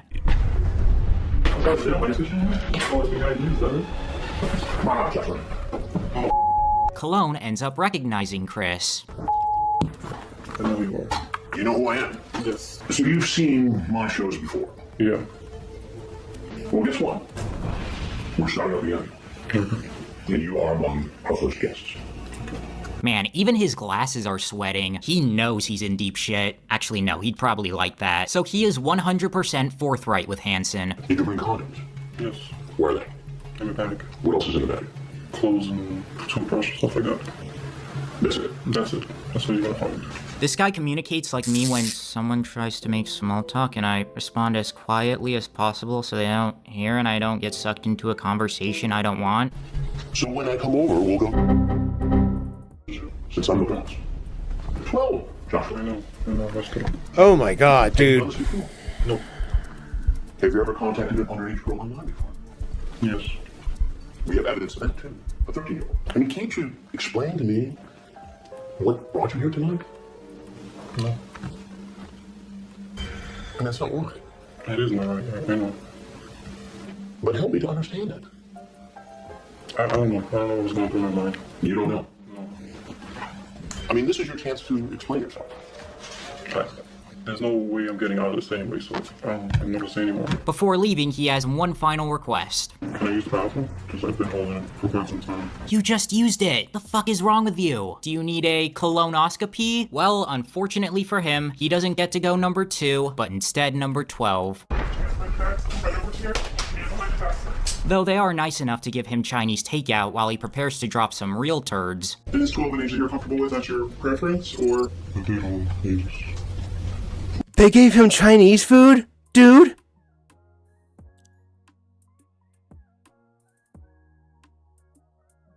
This is some bullshit.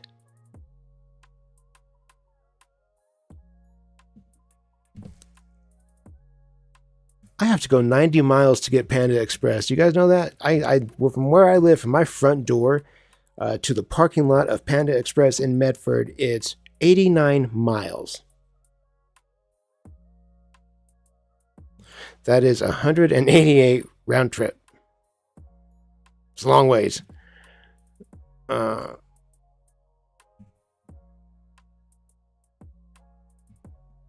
He got Chinese food on the way to jail. He got to eat his food. That he didn't bring. Yeah, he didn't bring enough for everybody. He didn't bring enough for the girl.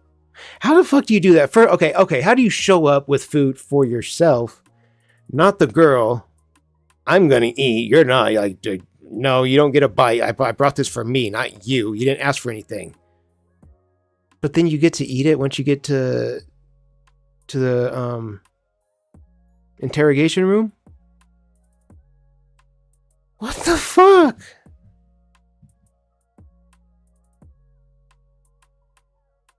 What? Huh? I can't hear you. Are they older or younger? I mean, not younger than 12, but, 12 and up. He says it so casually. 12 and up? I can't believe you said that. I can't believe you said that. I hope you're not alive. I really hope you're not alive. Your character in Minecraft, because that would be a shame if your character in Minecraft was still alive. So someone older than 12. How old? 15. When was that? Yeah, a few months back. We had talked, but I never actually went for anything because I was always afraid. Of what? To be like on that guy's show. That's what you're afraid of? Can't say that I blame it. What exactly? If you could erase him from walking into the kitchen today, what do you envision yourself doing right now if that hadn't happened? Joshua was given 3 years in prison, 10 years probation, and 10 years registered as an offender. God, oh my fucking God, dude. This is a 3-way tie now for the heaviest term that we have seen get handed down at 3 years. That's the heaviest that we've seen. I could carry that with my balls. That's nothing. Again, another massive failure by the justice system. 3 years. That's nothing.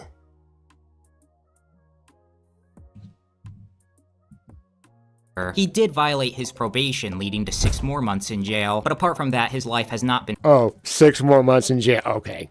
very eventful. Do you think he watches Skibbity Toilet? Jake can fit 20 in his mouth and 5 men remove their from his mouth. How many are in Jake's mouth? 15! Michael Manzi was a math tutor who educated wealthy children in New England. He also ate a lot of pizza and smoked marijuana frequently. 2 very unique characteristics. His conversation with the decoy was actually really tame, mainly because Mike is more interested in getting her into weed. But there are concerning messages here and there, and once he drives off to the Sting house, it's clear that somebody needs to intervene. Luckily, while touring the house, Manzi accidentally triggers a cutscene. Hey, how are you? I'm good, good. Just sit right on that stool, please.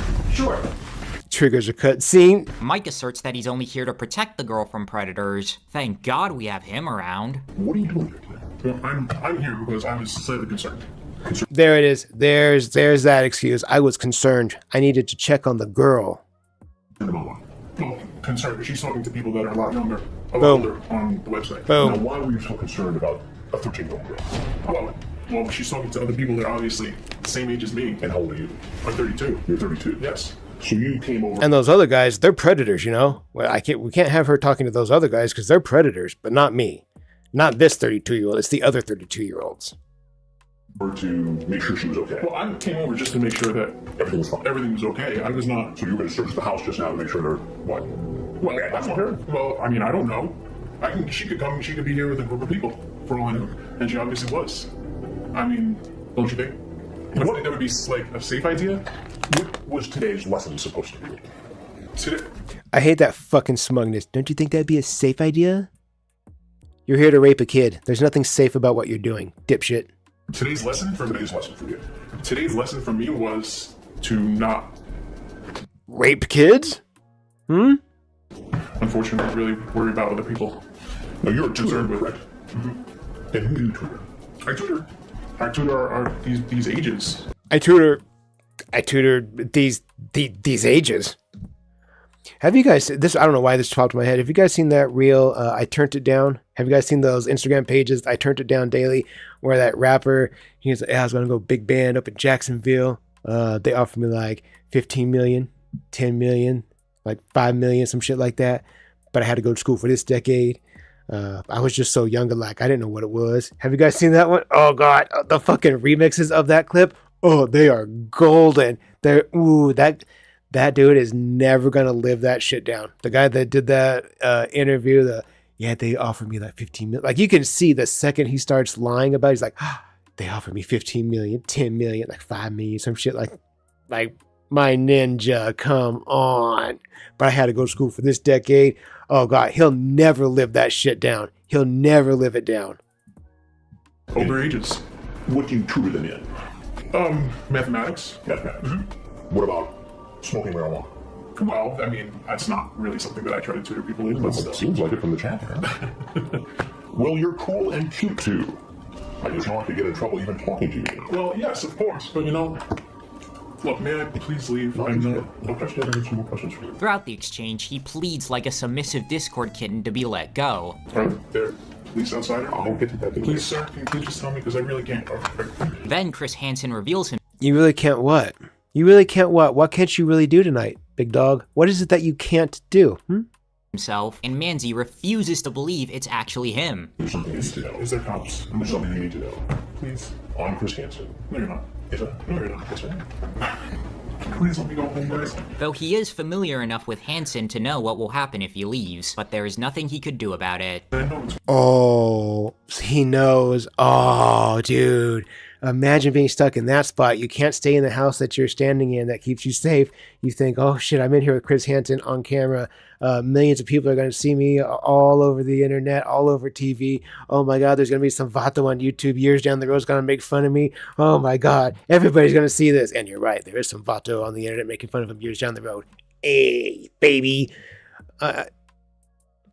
That's one option. Your other option is, let's go outside where the sheriffs are waiting on us. So what do you do? What do you do? And you can't stay in here. You don't want to go outside, but you can't stay in here. You can't stay in. You can't stay in here, and you don't want to stay in here. Because if you do stay in here, the camera's just going to be all up in your face. It's just going to be more screen time that you're going to be in that house where you are caught trying to meet a little girl to rape her. Because it's not sex. Sex happens between two consenting partners. That's sex. what we're doing here, what this did, forgot his name, Jason, I think. What he's doing here, this is rape. 12-year-olds can't consent to sex with a grown man. This is rape. So what do? Do you sit there in the house with the cameras on your face, just blowing you up everywhere? Or do you go outside and face down the sheriffs? Where you're going to be taken into custody and you're going to be taken in for trying to, again, meet a child. So what do? Tough spot and hard place.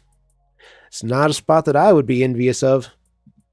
It's going to happen, so I really can't Mike Manzi, there we go. I thought his name was Jason. Mike Manzi, there you go. afford to do this. I can't. I'm really not here for any malintent. I really can't. Please Well, you're there to rape a child. That is malintent, objectively. do not look at the jail. I really just want to. Please let me go home, guys. I'm going to get arrested going out. Please. No, I can't. I can't. I won't. Please. Go this way. Please, man. Guys. Oh, this is horrible. This is horrible. Imagine if a predator just stayed. It is horrible. It is horrible that a grown man tried to meet up with a little girl. That is horrible. You're right. You are absolutely correct in that statement. This is horrible. There. Do you think Chris would give up if he had to wait too long? And would the food in the house's kitchen be enough? Hey, it's right back. I know that face. I know that face from all the times that my parents been watching wrestling. I recognize that face. Enough to feed everyone? How long could they live off of it? Is anyone gonna order Uber Eats? Anyway, Michael does not comply with the police's demands. Leave your hand behind your back. Hands behind your back. Oh, put his head through the car windshield. Just fucking drag that shit through there. That'd be so sick. Just relax.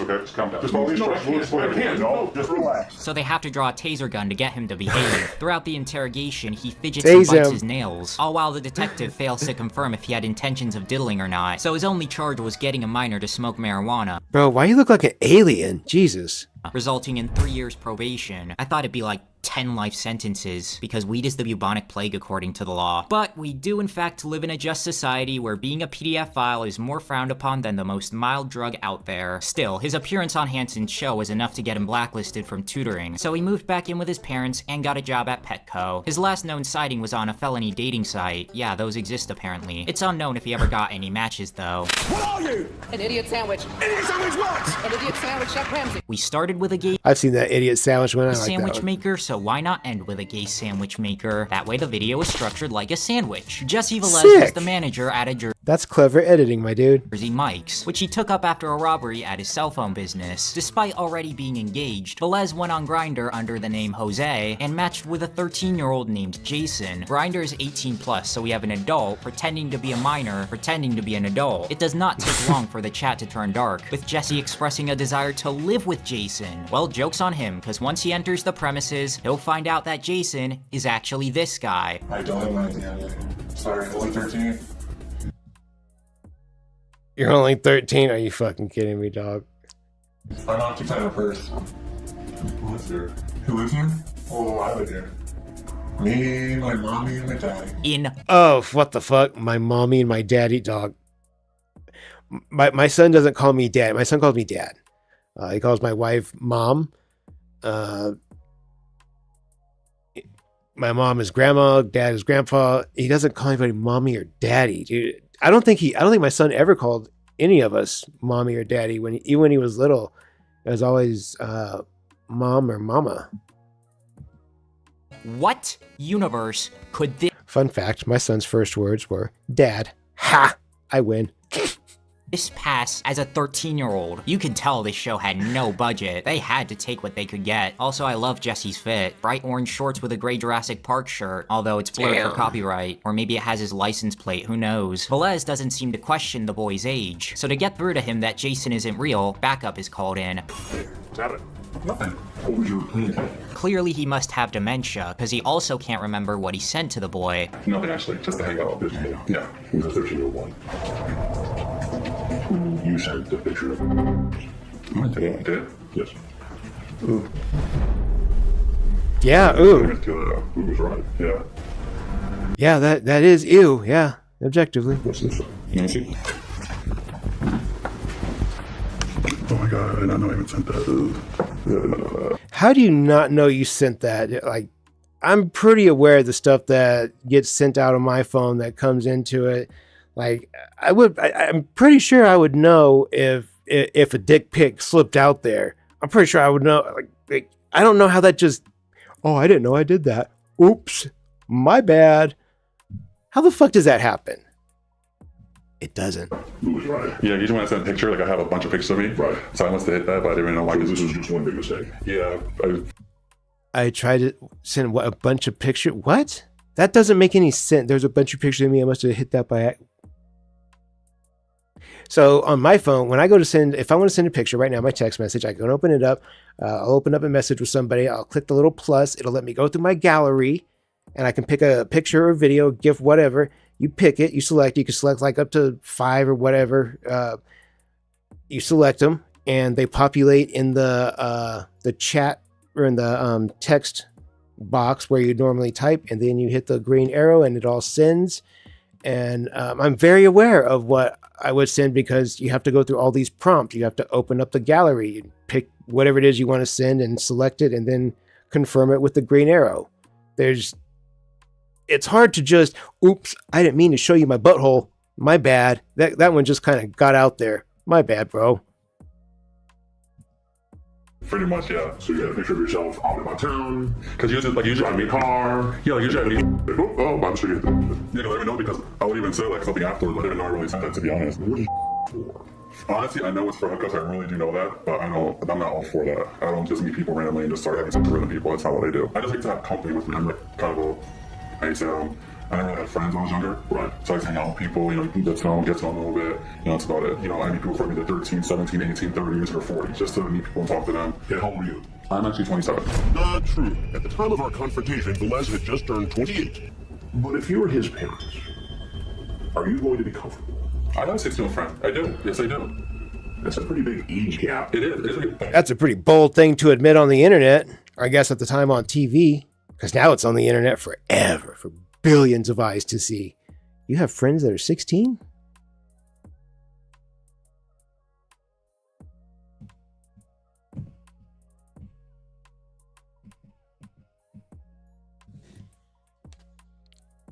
Mind-blowing.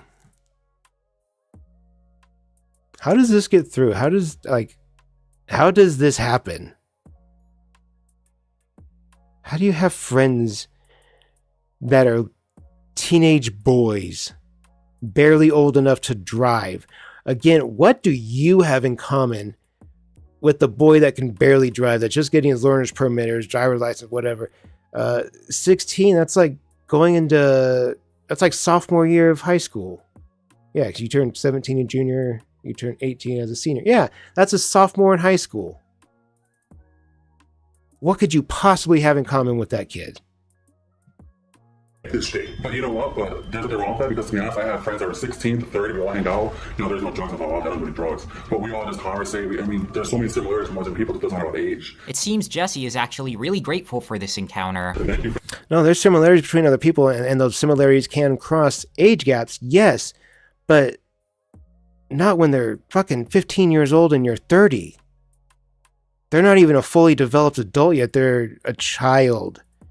You guys do not have the same interests. Like I said earlier, as an adult, we're going to talk about what our 401k and retirement fund. What in the fuck is interesting to a 15-year-old about that? There's nothing about those two worlds that are going to overlap.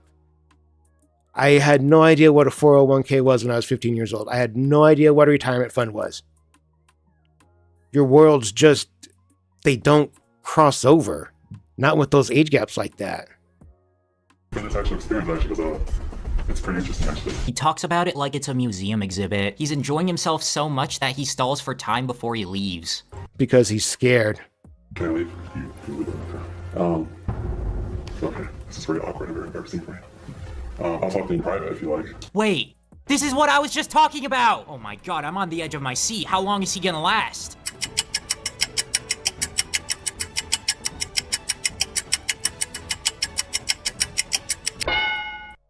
Fucking pathetic. Velez was sentenced to 2 years in prison, 3 years suspended, 10 years probation, and 10 years registered as an offender. 2 years. 2 years. Ladies and gentlemen, again, that means we have a 3-way tie for the longest, the heaviest, most harsh term prison stretch that was handed out today was 3 years. 3 simple years. That is nothing. It really isn't. I don't understand how that's a punishment for anyone. That's what I don't know what that's supposed to be, because that's not even a slap on the wrist. It's really not. 3 years for showing up to meet a child, and then a couple years probation, and then that's just it. It's over. No big deal. 3 whole years. When you're an adult, when you're 35, 40 years old, 3 years it's not that long. It's really not. In the scale of your lifespan, 3 years is nothing. You'll zip right through that. That's why it's a ridiculous term to hand down. 3 years. It will be over in a blink of an eye. He, like many of the others, violated his probation and got arrested several more times, but that's about where his story ends. However, he did post this crash out on Facebook when he got charged. I don't know why life happens the way it does. I know I've done some stupid shit and I'm paying for it big time. No, I've done stupid shit. What you did was try to meet a child to rape him. I don't want my friends to judge me in any way, but people understand I'm human and I screwed up and I'm not that person I'm being portrayed to be. This really bothers me to the point where I wonder, why am I still alive? I'm thinking the same thing. Some great friends and family members because of the poor choice I made. This sucks more than anything in the world. It's like walking through the mall and everyone just stares at you calling you names. That's how I feel sometimes. I feel like I failed myself sometimes, but I gotta try to keep it together because life still goes on. I wake up every day wondering every day what will happen to me. And will the worst happen or the good? I know I've disappointed my boyfriend, David Lee Rivera, tagged, but I'm trying my best right now. Other people want to look at me funny and call me names. Well, you know, one thing you can do is look in the mirror and ask if bullying is going to hurt me. Stop holding my actions against me and let me deal with it, and don't judge me based on what you read.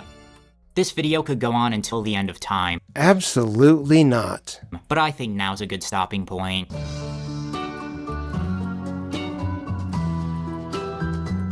Damn. That was crazy that we did that. Honestly, I was expecting to say that we were going to do like half of that video, maybe 2/3 of it, but we completed it. We did all of it. That was 1 hour and 4 minutes, gang. We did that and the low tier god introduction. We did it. We killed it. We are done, folks. That was a long one. That was 2 hours, 47 minutes. That's fine. That's fine. That's a good thing about my son being in summer. I can change my schedule up.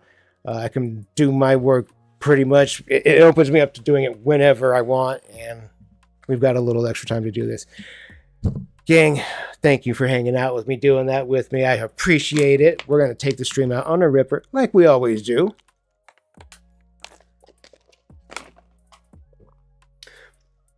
I appreciate you guys. Appreciate all the love and support as always. Come follow me on TikTok. I'm small but mighty. Come see what I'm doing over there. Lots of workout stuff. I won't pitch that to you too hard. If you want to join the Discord, please feel free. There's a description, or the link is in the description of the stream and all my videos. There's other links in there for my Instagram, whatever else. Do whatever the fuck you want. Let's call this stream, call it a wrap, and let's take ourselves a fat ripper. You guys know what time it is. Again, I appreciate you guys. Let's get it. Let's go.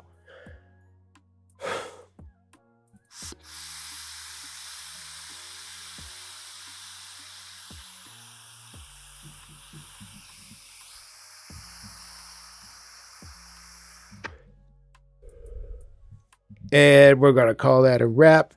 Thank you guys again for being here. I appreciate you. I will see you all in the next one.